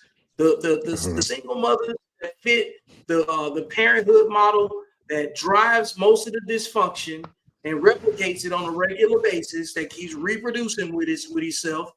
The people that come off that tree, the branch need to be knocked off, and the fruit that come off of it is spoiled. They end up getting locked up, shot up, drugged up, getting pregnant in school. And hold up, so I see you.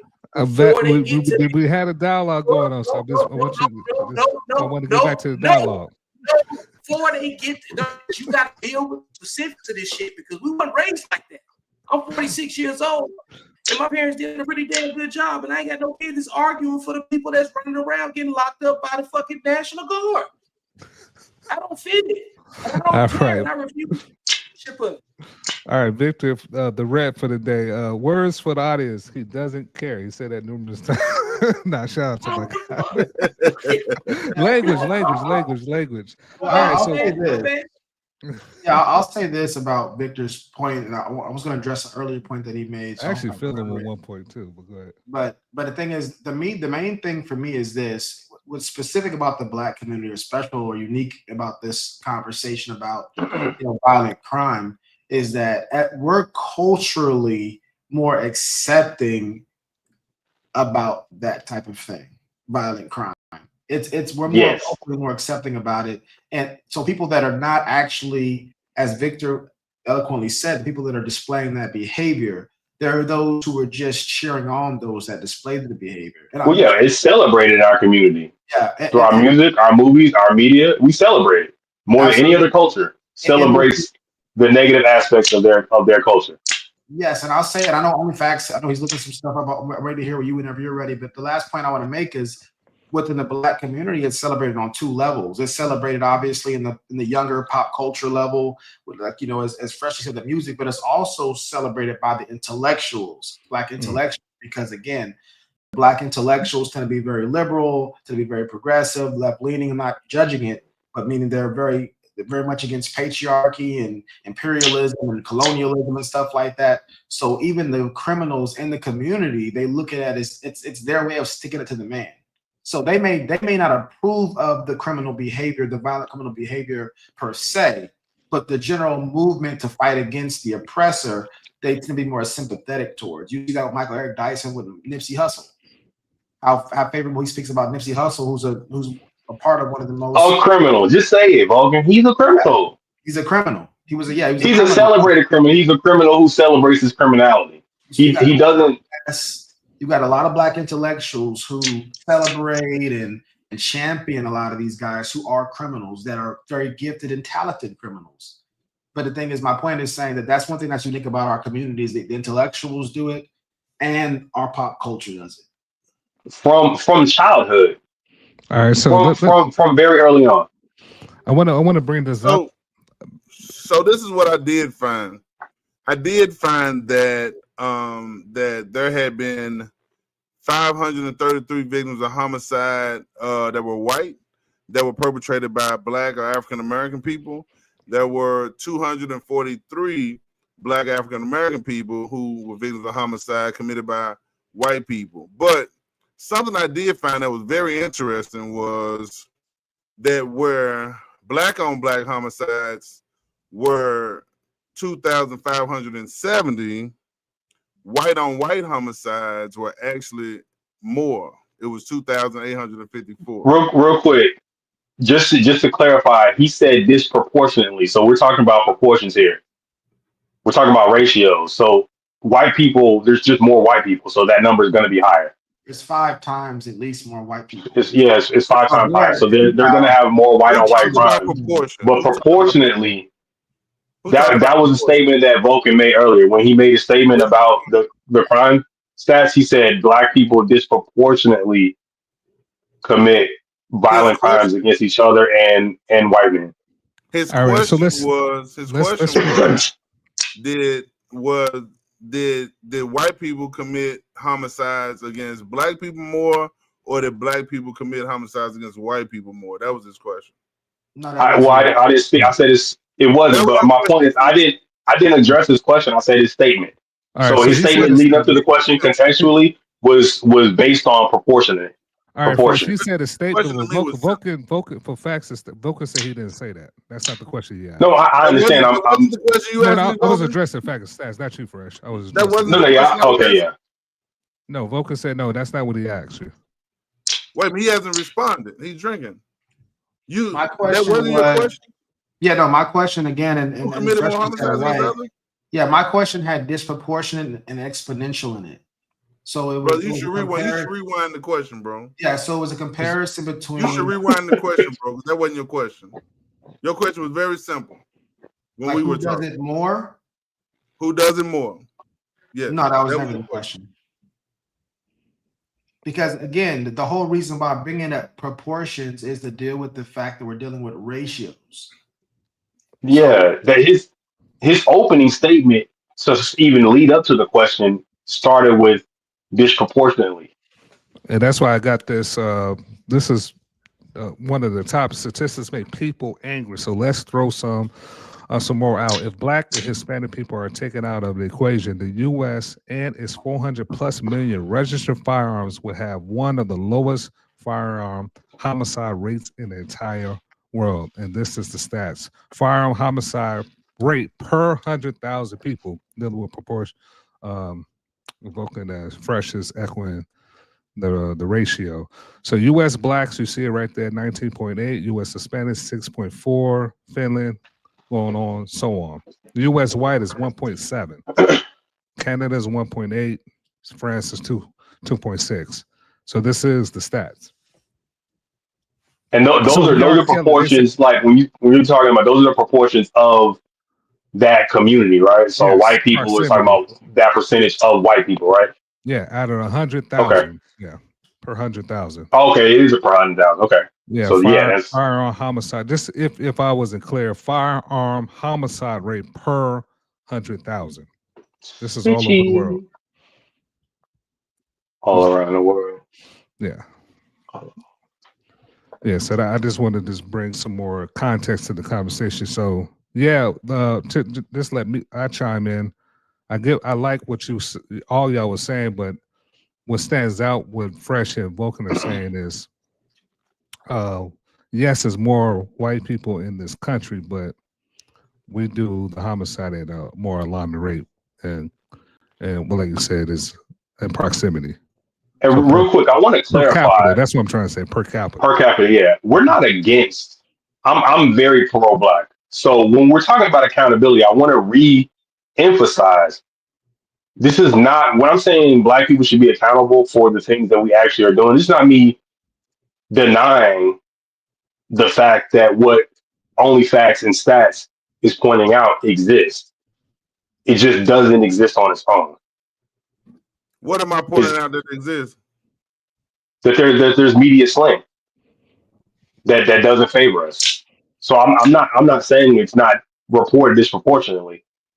I didn't My point point is, that out. Vulcan pointed that out. Vulcan said there was media that protected black community, and there was media that painted us in a negative light. can you That do me a was favor and repeat the statement that you responded to? The statement I made that you just responded to. Can you repeat it? What I actually said? that Vulcan said. No. The statement that I made that you were responding to. This is called the Still Man. I can't hear you, brother. You, from what I But understand, here, I said something. I didn't say anything. I was responding to Vulcan when I said that. I didn't say anything. I was but I responding. didn't. Right. Your initial. So Vulcan's response was to you saying that negative connotation news of black men is reported disproportionately negative in media. No, brother. No, that's So not. let me paraphrase. I said it a little smarter. I said it a little more intelligent. You said there is no media that protects black males in America. That's disproportionate. There's not any. Now that's a very definitive state. You also said that there are some that report positively, but if so facto, the math is mathing. If you say that, that means we are reported on negatively disproportionately in America, meaning there's a lot more negative slant in media on black people, black men specifically, than there is positive.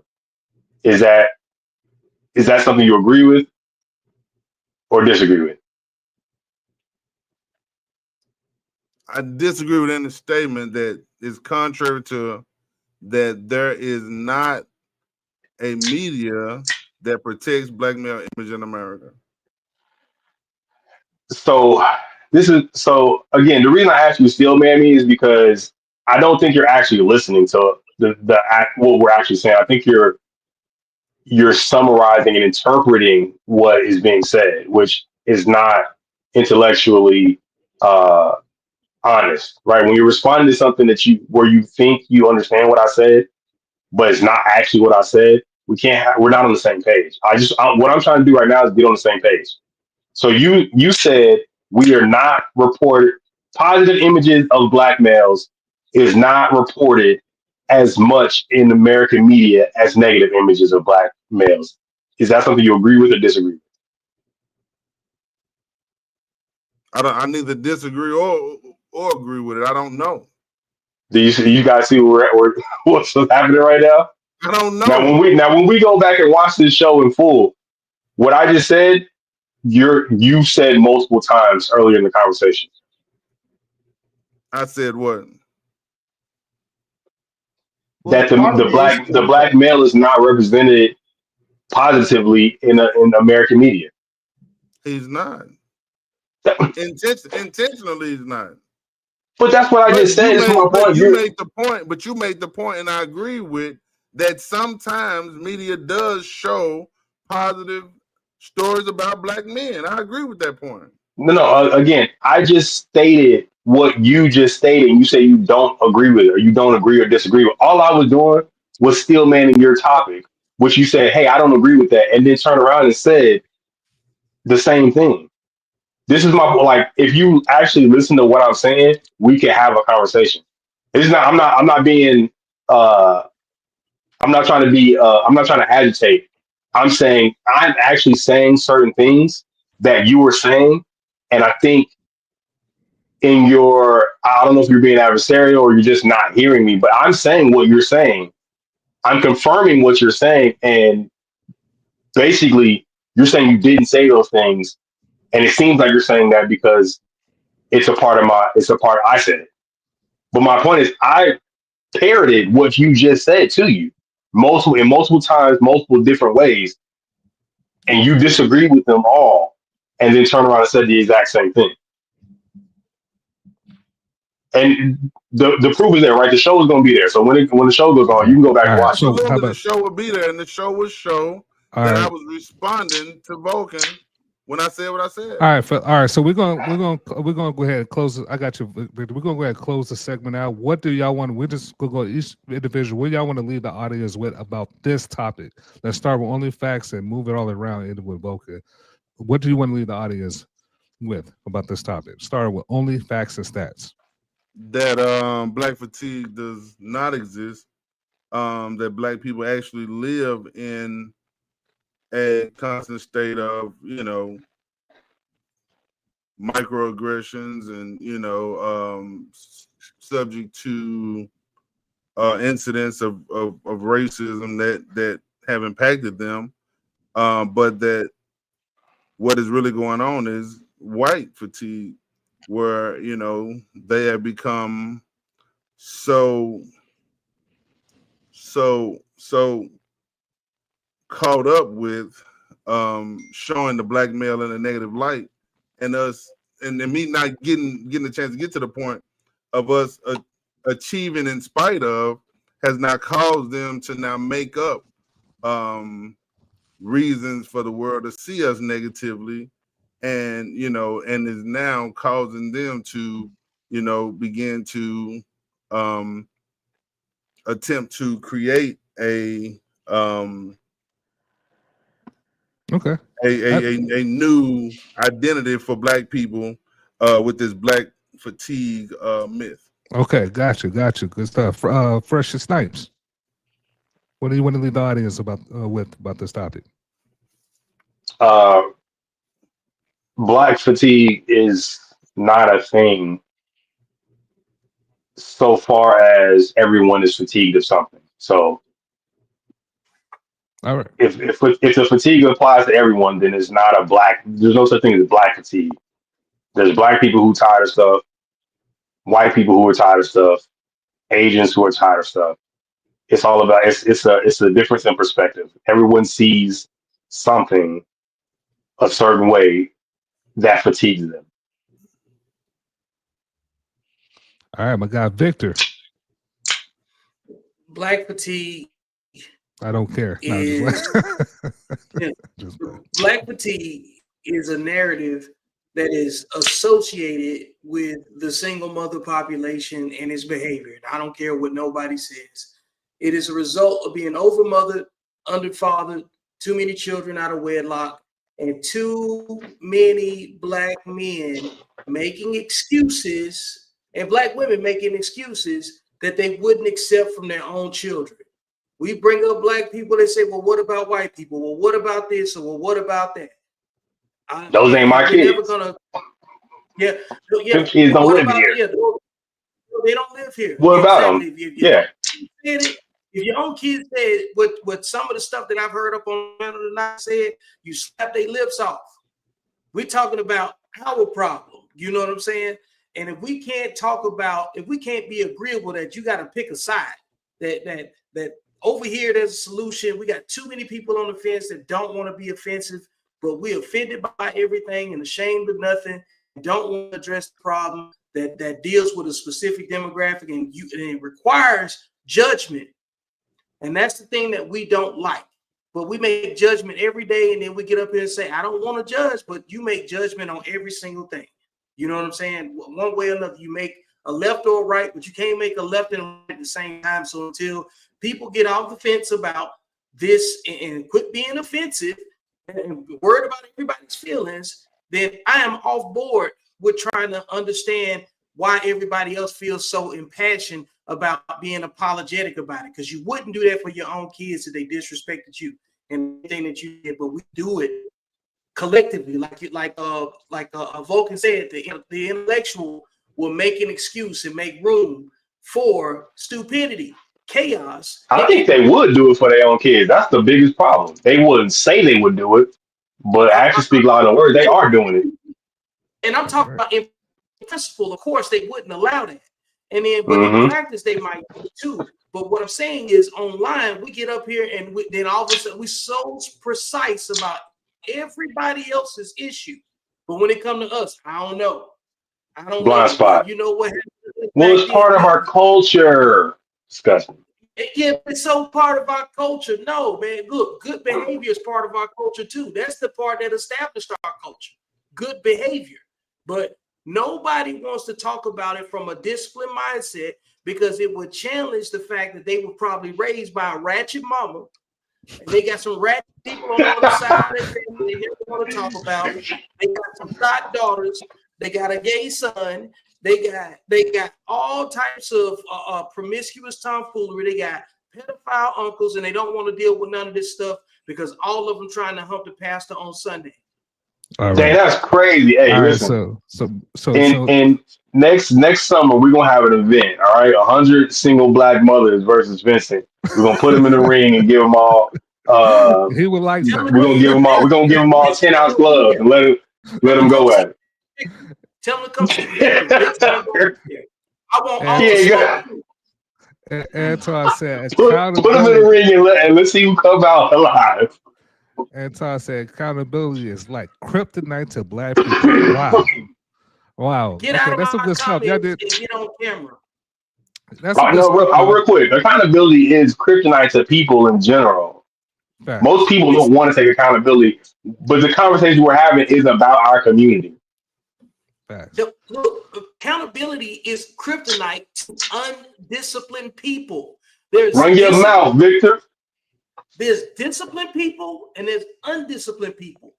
We keep lumping people all in, but you're separated by behavior until we say get off the fence. When you get off the fence, you're going to decide to be disciplined or undisciplined. If you want to be undisciplined, then you're going to be over here with everybody else is going to end up being a victim. Everybody that apologizes, everybody that makes excuses, everybody that's always talking about grace this. No, believe in God. Like some of the people up here do. Then God is law. All right. Your 10 minutes is up, Victor. Your 10 minutes is up. Appreciate the word. Hey, so we're just gonna segue. I love Victor's passion, especially when it comes to the relationship dynamics. Victor does have a unique perspective, and I want you to promote your book and stuff at the end. But we're gonna segue to the next topic, which is dealing with relationships. I got a question for the panel. Who has more emotional intelligence? It's a young lady that's speaking about this, and I want to get y'all thoughts on this. Yeah. Men have emotions. Women have emotions. Okay. It's not that just men are rational and not emotional. But anyway, so I think that I find men are more willing to become emotionally intelligent, to do the work, to learn emotional intelligence once they realize what it is that they're missing. And once they realize what the impact that is having on their relationship, where I'm finding more women would claim that they're emotionally intelligent because people are telling them that they're emotionally intelligent, maybe because they have emotions or they're emotional, which is not being emotionally intelligent. Talk about emotions, that's not being emotionally intelligent. So, and more women not only like kind of think that they're emotionally intelligent when they don't even really have an understanding themselves of what it is, but then when it's revealed to them or just told to them that they don't have it, they don't have as much of it as they think, and this is how we know it because it's going to be evidenced in your relationship. Like it's not like a guess of like, do you have it or not? We can just see it because things are playing out. And I find that women are more defensive and closed to becoming emotionally intelligent. Anyway, I can talk about the reason why, but that's what I think. Not only do I agree with you, I'm going to add this piece. I think that in regards to emotional intelligence, you had said this part about women they're aware of their emotions, they can express their emotions, but the way in which they choose to regulate or not regulate it, I think is a huge component of why I'm going to give my answer. I think that when it comes to male and female aggression, generally, most male aggression tends to come out obviously in anger and usually is physical in nature. For a lot of women, that's not the case. So it's substantially easier for us to see all the men that's not emotionally intelligent. We tend to be able to more easily identify those men. Highly problematic, oppositional, legal issues, getting arrested constantly, potentially doing jail time. Those are people that are fairly easy to identify on the male side when it comes to low emotional intelligence, right? With female emotional expressions, especially when it comes to expression, they'll lean more into gossip, innuendo, character assassination, lying, deceit, a lot of the things that will allow them to kind of skirt away from a lot of legal consequences. And it's a lot harder to discern those people or those women who quote unquote are emotionally unintelligent. Are All right. a big part of our life experience. You know, that dichotomy of like men aren't emotional, they're rational is damaging to men. And we really have to push back on that. Yeah. Men have emotions. Women. All right, fellas. All right. So I just want to know. I'm gonna start with OnlyFacts. Anything what stood out? Definitely want to. Also want to ask who you think is more emotionally intelligent, women or men. But also add whatever. No, let's start with that first. Let's start and then in your explanation, y'all could bring up what stood out in that video. Do you agree with that? I think men are more emotionally intelligent. Okay, men. All right, let's go with Victor. Yep, men. All right, men. Oh, okay. All right, Freshie Snipes. Men. Yeah, man, y'all some. The feminists is gonna hate y'all. Vulcan. They hate us already. They Yeah. can't do anything about it. I'm gonna have to go on this one because part of my issue with what they're saying and Just answer the question, Vulcan. is what I'm gonna bring up later on. But I'm gonna go. I think it's closer to a tie. Okay. He trying to get some cutty I last see night. Victor head like Vulcan trying to get some cutty tonight. Hey, stay safe, big dog. I got you. Hey, So is hey, I'm Victor's with the Vulcan smoke tonight. pandering? All right, I got you. Don't even worry about it. All right. I'm here to take the heat today. All right, me and Victor we gonna shoulder this weight for you. It might be a pump. Man, took the shades off. It's because he ain't got a haircut and his collar shirt on. I knew something was different. Oh man. Yeah. I knew something was different about you. I knew Man, it. hey, I knew it. He got the wide collar, man. I don't even think his collar is ribbed, man. Oh, sexy flex. Okay. What? All right, let's bring my guy OnlyFacts and Stats, man. Go ahead and explain, elaborate why you think men don't have a high EQ. Yeah, so when you think about, and shout out to the Ask a Brother podcast, man. That brother's dope, man. Okay. Jeff St. James. Yeah, man. Yeah, man. That brother's so dope, man. He really having a lot of success too. But when you think about emotional intelligence, being able to recognize, understand, and manage your own emotions and the emotions of others, you can just look at the everyday relationships. The way that men, the way that we do all those things with so much more savviness than women do in relationships is just a prime example that men in general, that we have better emotional intelligence. Okay. Not only the fact that we do all those things, but we also protect the emotions of our women a lot better than they do for us, in our relationship. So that'll be my simple Good point. I like that. I like that. We got a woman in the comments. Let me read this before I get to Freshie Snipes. Jessica said, a lone woman in the content. Most women are not woman emotionally intelligent. Women know their emotions but don't understand them. Men tend to not be allowed to show their emotions, so they regulate it easily, but are better capable of regulating their emotions. Shout out to Jessica Lynn. Oh yeah, that's that word. What's my guy Victor? Sexually disciplined women have better emotional intelligence than sexually undisciplined men. Interesting. All right. All right, let me get. I agree with that. Come on, Jess. I do. All right. What's up? All right, Fresh. You said, yeah, man, with your chest. Well, again, to reiterate what Only Facts and Stats said earlier, I love that he picked up right. Basically he paraphrased the actual definition, right? So it's the ability to recognize, understand, and manage. All those three tenets go into emotional intelligence, um, which men are better at for several reasons. But the one that I want to focus on is uh, societally, we require men to manage their own emotions early on, while young women are told that their emotions are natural, right? Other people have to manage their emotions or manage themselves around their emotions. So a lot of times I've had this conversation multiple times. I don't actually blame women for that because it's how society is set up. So what Jessica said in the comments, we're not allowed to show those emotions, right? We're told that showing those emotions is weak.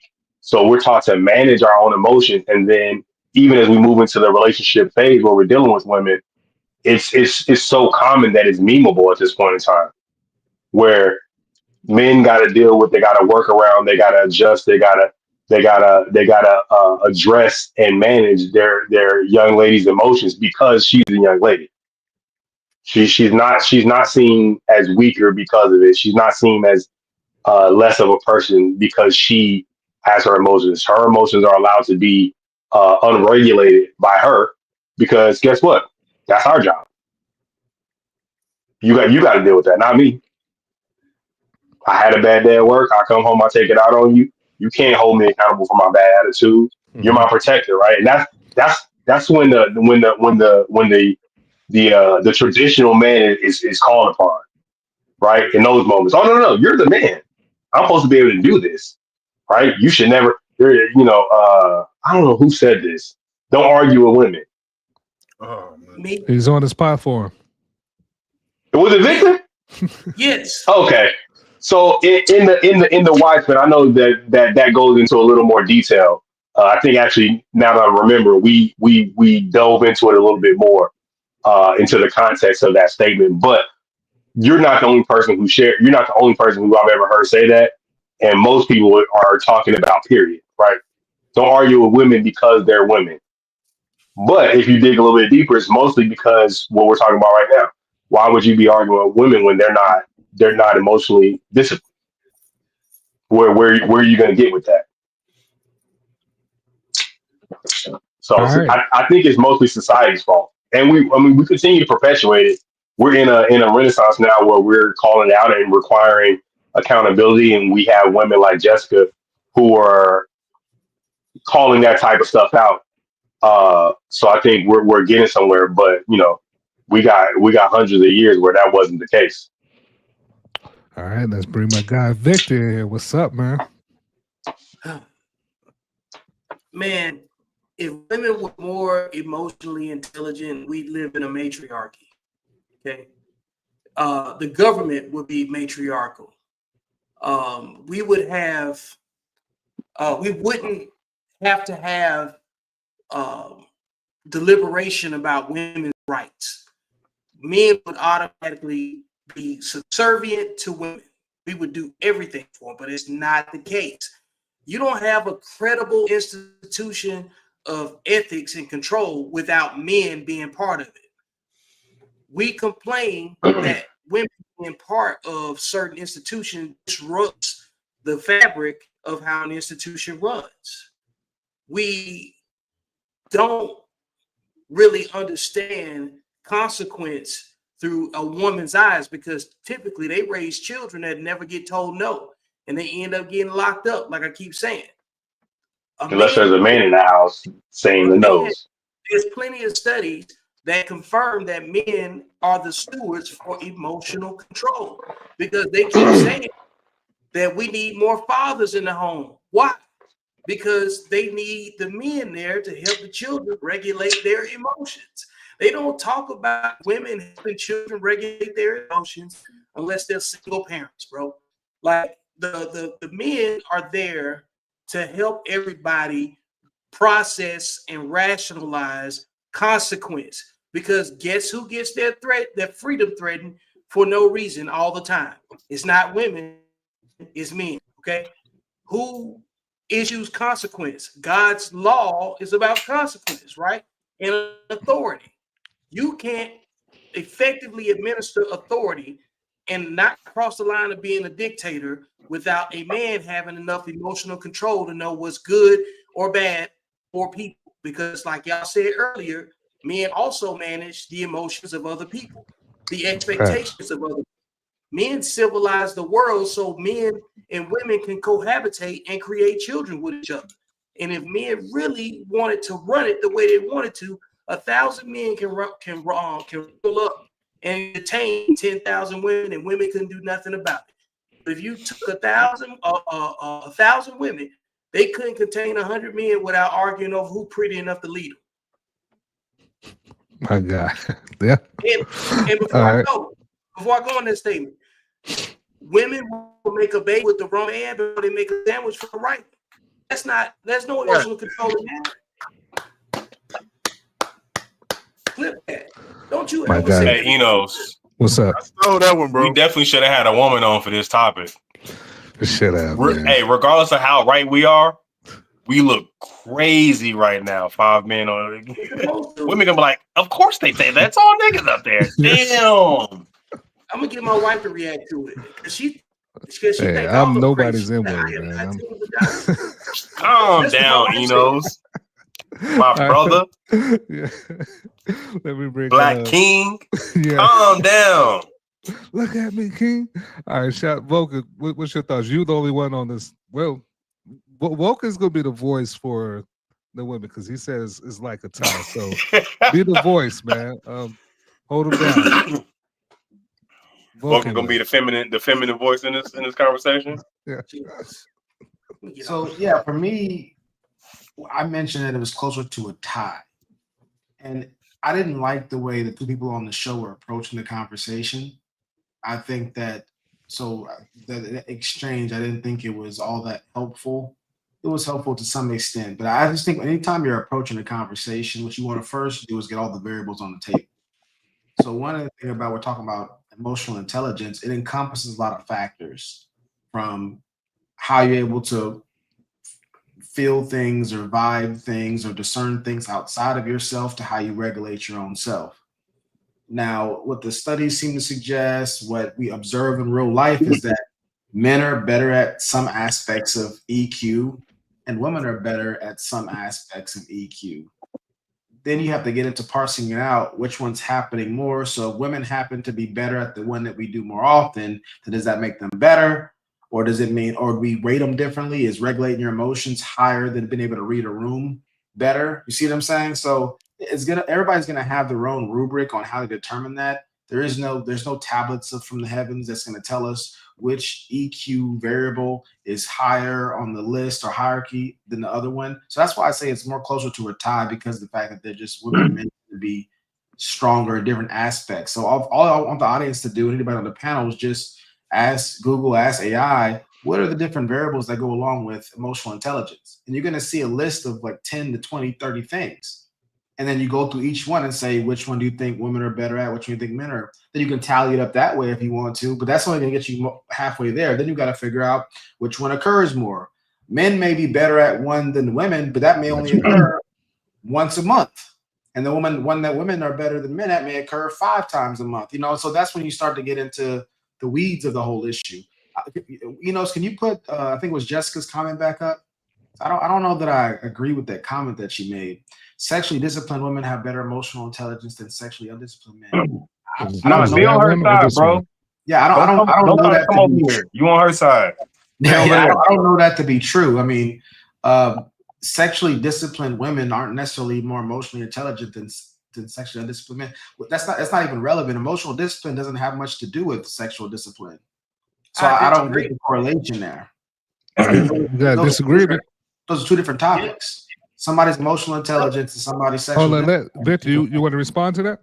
Yes, let me tell you what, because when I wrote this book, that this statement is based off of, would you say that who you're attracted to and who you choose to engage requires a balance of your emotions? You asking Would it, Vulcan, you muted. would, you muted. Would you say that who you're sexually attracted to is contingent upon your emotional discipline? Who I'm attracted to physically or non-physically? Is it sexual attraction or sexual interaction? Well, you got sexual attraction, like she said, like you said, you disagree with that. In sexual That's going to be attraction, biology how and much? culture. Well, no. I'm asking a very specific question. Does your emotional discipline determine who you engage with sexually? Okay, engage. Okay, that's what Fresh was asking you. Yeah, to some extent, yeah, it has definitely a factor in that for sure. Okay, and the extent, is it important or not? Do you think you could get the same result with a woman if you don't engage her emotions at all? Do you think you get the same outcome? Again, you're going to get varying outcomes. The difficulty with that is so many variables. I'm asking very specifically, do you have to engage that woman that you're attracted to emotionally in order to get the desired outcome in some way, shape, or form? It depends. See, this, like the accountability conversation we had earlier, Presley, like when they say it depends, they always He's saying, do a girl gotta like you for you to get the box, bro? Come on. When it's women, when it benefits women, it's always it depends. I told you he don't got his collar. He don't got a collar on today. Yep. So Vulcan, you want to respond to that? Say it What's again. your response to that? Which one, with Freshly or Victor? Don't respond to me. I'm obviously joking. Come on, man. Not that you ain't got the collar shirt on. Not response. To Victor said when it comes to females. See, y'all be trying to turn me into a state prosecutor. Hey, let me see the sleeves on that shirt, Vulcan. It's short. Oh man! Hey, you gotta let some of your testosterone breathe. You bottlenecking your testosterone with that shirt, man. Let it open it up. Take it off. I can't do nothing about it. You know what I'm saying? That's how funny talks. Hey, what am I saying? Italian. So okay. my point is right.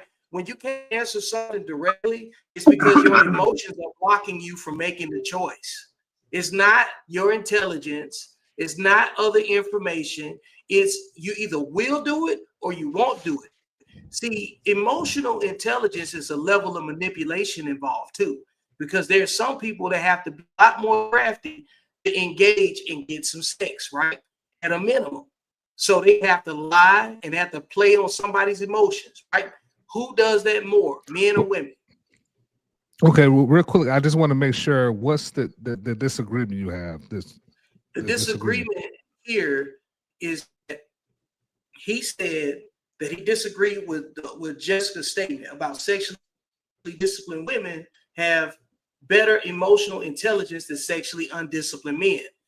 Sexually undisciplined men do not have control over their emotions, so they will lie, or manipulate others, and all of that, and still end up in bad situations. That's why a single father with baby mamas don't have no emotional intelligence, and generally speaking, they're raised by a mother that's just like them. All right. Hey, So let me ask you a quick question. All right, go ahead, Fred. Go ahead. I don't know if that's true across the board in terms of accessibility. Do you think a Chris Brown is lying and hustling and playing on the women's emotions to get sexual interaction? No, because he is sexually undisciplined. He is sexually undisciplined. They meet their equals, okay? So the women are sexually, there's no victims, there's only volunteers, okay? I'm not saying he's taking advantage of them. I'm just saying he's not sexually disciplined, but because he has access, he doesn't have to do the things that you're talking about men have to do. So I don't know that his sexual promiscuousness That's not Well, the word. let me finish. I know what you're saying, Freshly. Let me finish my statement so you can understand where I'm going to. A sexually undisciplined man or woman is only going to attract equal because they're in agreement for wanting the same thing. And generally speaking, most people that are raised the same way are going to be attracted to each other because they're going to have to engage with each other on some level of familiarity. You know what I'm saying? That's not like a 50-50 split, though. You said No, who does it but more? it's not. Here my point. And the reason why I can quantify this, there's only less than 30% of people that come from two-parent homes. 80% of children born out of wedlock are born to 75% single mothers.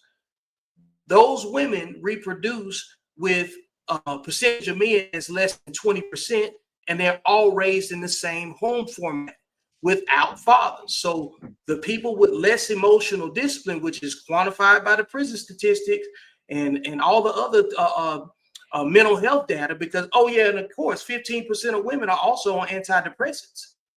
So that Wait, you shows the lack said of you said the less sexually disciplined are women, and that there's a statistic from the Bureau of Prisons that is there what I'm more saying, women locked up than men? no. You missed a piece. What I'm saying there. There's men Okay, that's yeah, locked up that's raised in the single parent home structure. When we're talking about women, though, they are having more children out of wedlock than men. Okay. okay. With a small percentage of men, and that same small percentage of men is raised in the same single parent structure that creates inmates. They're all symbiotic. They all connected to each other. And I can argue this down to the dirt because the men and women that are raised with their fathers have a different level of discernment than the men and women that are raised without. Okay. It's Are, just it. Like are it's certain you saying good fathers or just fathers? Period. I'm saying good We'll say decent fathers. fathers. No, I'm talking about disciplined fathers. Right, but how Discipline. many how many men does that apply to? Even if they're in the house, that doesn't mean they're good at it.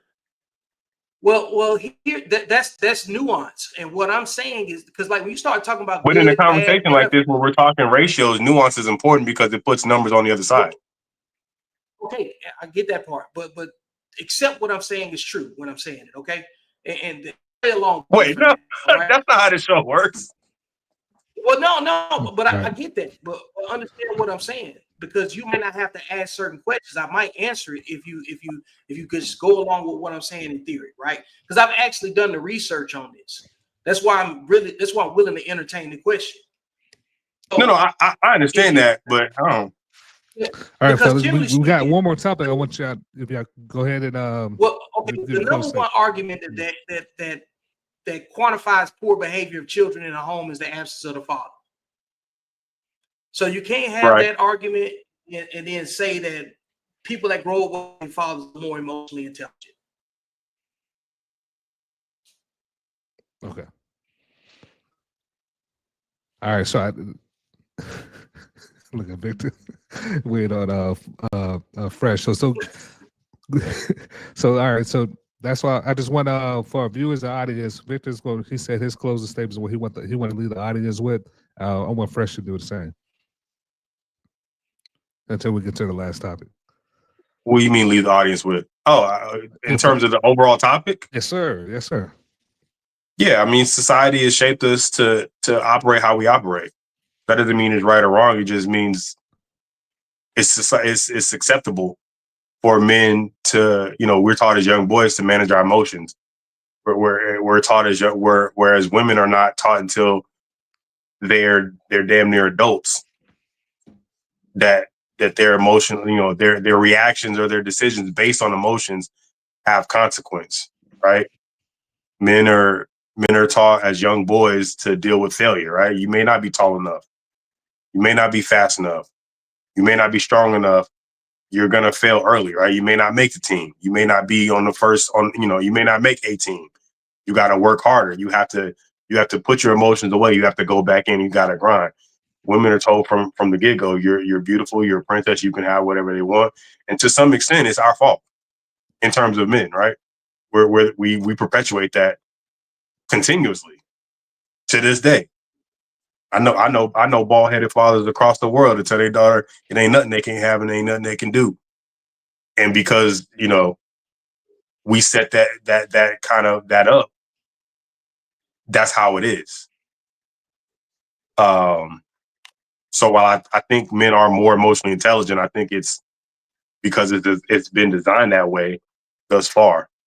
So I don't know how much fault can be, placed on the individuals in that hierarchy, but that is how it is. Okay. So All the right. statement is true, but the reasons are the reasons. All right. So I want Vulcan, go ahead, give your closing statements. Where do you want to leave the audience before we get to the last topic? Yeah, I think I made my point pretty clear for everybody to be able to understand. It's just when it comes to trying to figure out who has more emotional intelligence, it's going to be very difficult, as I mentioned before. But my approach is to the conversation and for the audience to understand that any time you're trying to figure something out, I forgot the quote that says you break the problem down to the smallest pieces until it's more manageable. So if I'm going to ask a question about EQ, who has more, or whatever the case may be, I'm not going to start off going off my anecdotal, a perception of things, which is nothing wrong with having that as your starting point, right? You got to start somewhere. But the reality, what you first want to do is get all the variables on the table. Let's first figure out what is emotional intelligence.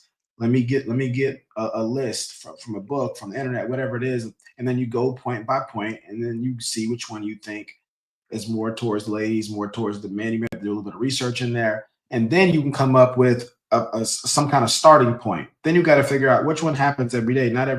Some people are not in situations where they're, doing all the different elements of emotional intelligence every day. So it may be, like I mentioned before, maybe men do this particular one better, but you don't do it as often. Where do you stop the breakdown though? Where do you stop? Yeah, where because you can break. I mean, as long as you can break down pieces until they get microscopic, you can keep breaking them down.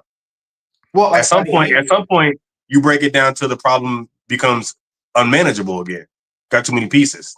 Yeah, that's why. Yeah, you're 100% right. That's why I say you break it down until it's manageable. Once it's manageable, behavior and outcomes. Behavior and outcomes, data and statistics of behavior and outcomes tell the story. Yeah, we know that women are better at reading rooms. They're better at being able to gauge emotional intelligence. They're better at knowing what to say, what not to say in different situations, generally speaking, compared to most men. And so that's on the ladies' side. On the flip side of it, when it comes to regulating your own emotions and stuff like that, being more open to criticism constructively or not when it's not constructive, understand the ramifications of certain slights. That's something that men tend to be better at because the consequences are more severe in the male community. With ladies, but also I think you can break down women knowing what to say and how to say it in certain situations is more of a condition of their gender than anything. I think women have to be better at that skill because they're more vulnerable physically. Well, there's a lot of things that I can say in public that a woman can't say because I can fight. I weigh 260 pounds. I'm 6'4". Yeah, well, I think also the thing is that, but men are more victims of violent crime as well, like 60% more. So women may feel more vulnerable, but in fact, men are more vulnerable to attack. They're not more vulnerable; it just happens to them more often. Vulnerability does not. Y'all algorithm got to be different than mine. Huh? So y'all algorithm got to be different than mine because I be seeing women throw bowling balls and hitting each other, running each other over with cars, twerking after they beat each other up. You know what I'm saying? Like, and that's across the board, all races. Like they compete with each other to be pregnant by the worst man. Yeah, but by far we know men are more violent. Yeah, and you said statistics and outcomes. The numbers nowhere say women are more. Yeah. I'm talking about behavior. Yeah. I'm talking about like when we start talking about nuance, behavior, and stuff like that, things that should point you into the direction of how it goes. I get it. The men get locked up because, and that's the point. There's accountability for men getting locked up. Okay. Women Huh? hurt their children and get I'm just men get locked up for what they do. I'm just like Yeah. there's no I slight. get The what you're saying. I law get what you're is saying. It's more likely for them to get suffer harsh consequences, the or not law harsh is designed to consequences for police So being are you violent. men. are you But saying the statistics that we have on this are inaccurate, skewed? No. I'm in agreement with you, Freshly. I'm not saying that the statistics are wrong. I'm saying Okay. that there's plenty of statistics that account for locking up violent men and men that fit the bill. Okay. okay, all What right. So I'm that's a saying good. is, yeah, what I'm saying is that who's less likely to be dealt with in full consequence when it comes down to the law? And it's not men, it's women that always get a pass. Okay. And so the point that Vulcan was with, because we're going to move on to the next topic. He was just saying that so he was saying to Fresh that men are more vulnerable, more likely to be victim because they are on the other side of the violence. They are more vulnerable than women when it comes to violence. And I think Fresh disagreed from what I remembered.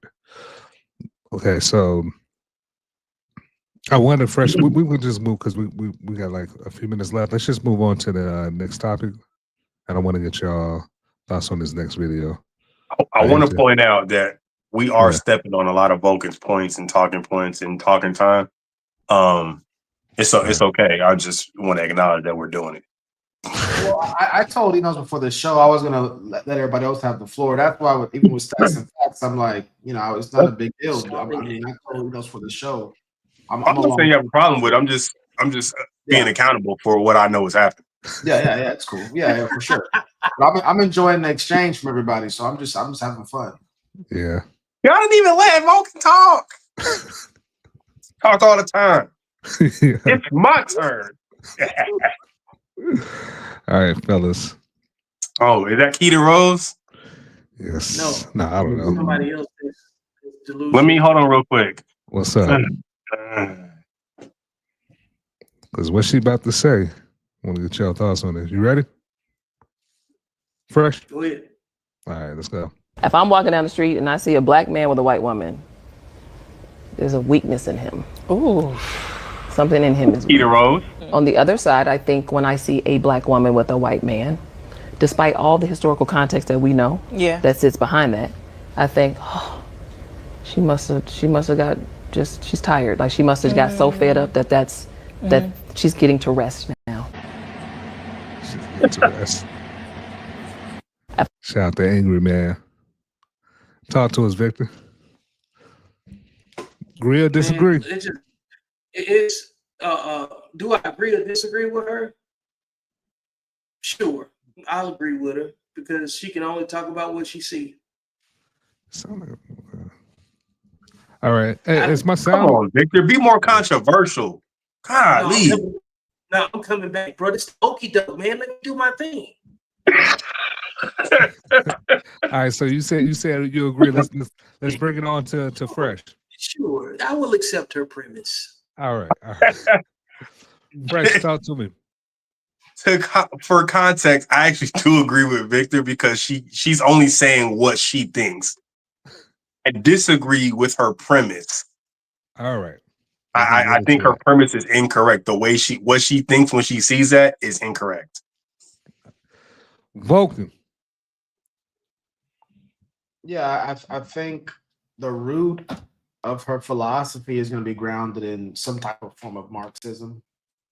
And when you have this patriarchal perspective, Make him answer the question.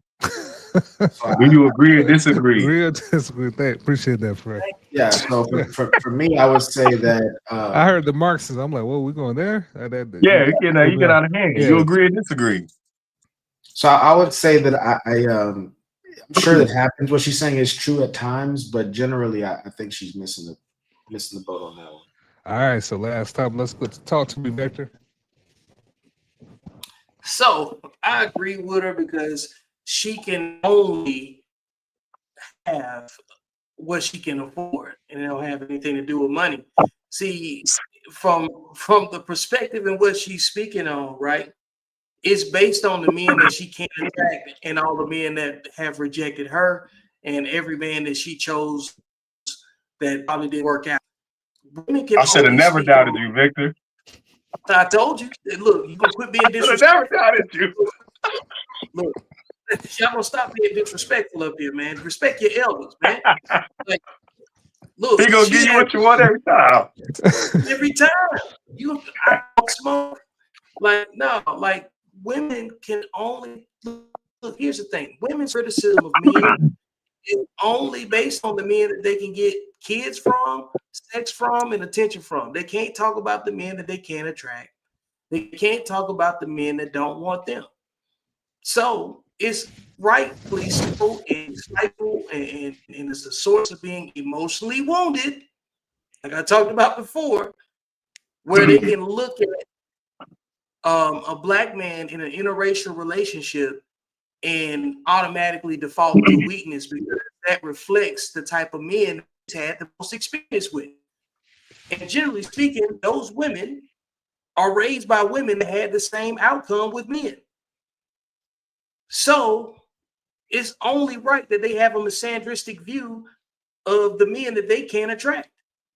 But then when they look at a black woman at probably they immediately trauma bond with them and create a fairy tale ending because they think that they deserve something.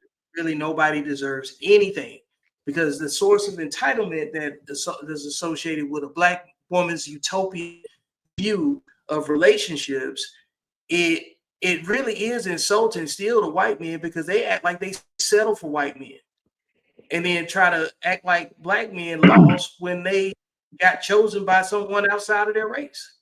So ultimately, this whole fairy tale, and it makes sense on social media.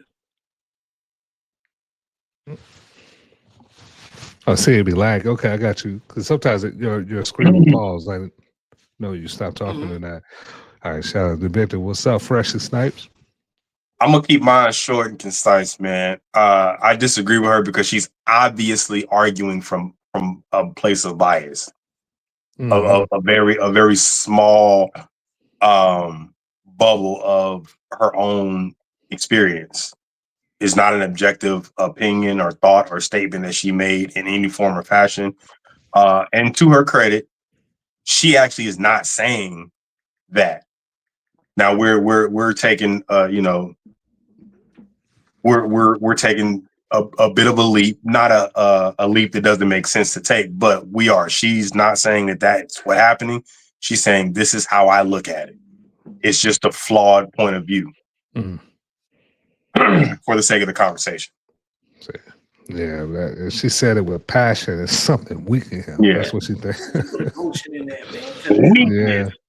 Yeah, some vitriol on that mug. Yeah, I spit upon you. Yeah, I spit to her. You know what I'm saying? Yeah, but a black woman with a white man. Congratulations, queen. You got your prize. Yeah, What? you tired. Yeah, that's wild, man. What? Well done, black woman. You finally got your rest. Crazy work. Crazy work. Yeah, man. But opinions is opinion for a reason. Yeah. Yeah, so y'all familiar with her? You knew her name first. That's my first. No. I thought that was Keita Rose. Okay. But it's not Keita Rose. Okay. Keita Rose she's an intelligent young lady. She states her positions eloquently, but she's very, very one-sided on a lot of her statements and opinions. And you know why she's like that? Because of her experiences. Her experiences, and that's the thing. She relates to that entire community that has the same shared experience because women resonate when they trauma bond with each other. What she represents is the feminine version of what the red pill community is. The red pill community is a bunch of dudes that's had a negative experience on the surface level with the same type of woman, because they're typically raised by the same type of women that they've been attracted to. Just so like they begin to make broad sweeping generalizations because of their own personal experience, which is wild. Yep. You didn't get no Single play in high mothers. school, but that don't mean every woman is a B. Yeah, Because that one girl hurt your feelings. Calm down, big dog. Right, because the red pill dudes that fit the worst descriptions of red pill. You know what I'm saying? We're talking about the guys that are, like incels, right? There's incels and then there's femcells, and all of them are raised by the same type of woman. Because they brothers and sisters. Man. All right, fellas. So we're going to close it out. So everybody want Victor, go ahead and start with the closing statements, man. Overall, promotion, topics, whatever you want to say. Look, everybody gets relationships are reflective. That's why it's really easy to tell where it came from. The way you react to stuff tells people how you was raised without saying anything. The only thing that speaks for you, whether your lips are moving or you're sitting still, is your behavior. So try to run from it all you want to. Eventually, the way you respond to stuff is going to be the way that you're going to be remembered. And you're going to be remembered how you impact people positively or negatively. So your behavior is your ambassador. Good stuff. Good stuff. Fresh as snipes. Self-introspection that turns into self-accountability, that turns into accountable actions is the only way forward for everybody. All right. So thank y'all for tuning in to Vulcan Soapbox. I'm here with my guys. I want to thank my guy Fresh, Victor, Vulcan. And because he's not here, I'm going to go Facts. ahead and hit y'all with this, even though I hate doing it, because I know he was going to do it. You know what I'm saying? And only facts, it got a little heated earlier, but that's what happens when we talk about certain topics, man. That was some good stuff, good content. Good debate, man. Good wholesome debate. Yeah, man, we got to do it more often. All right, till next time, fellas, everybody, take care. Peace. I'm here to stand on my soapbox and proclaim that to the world. On this show. This is the hottest show on the planet right now. What's the debate? Ain't no debate.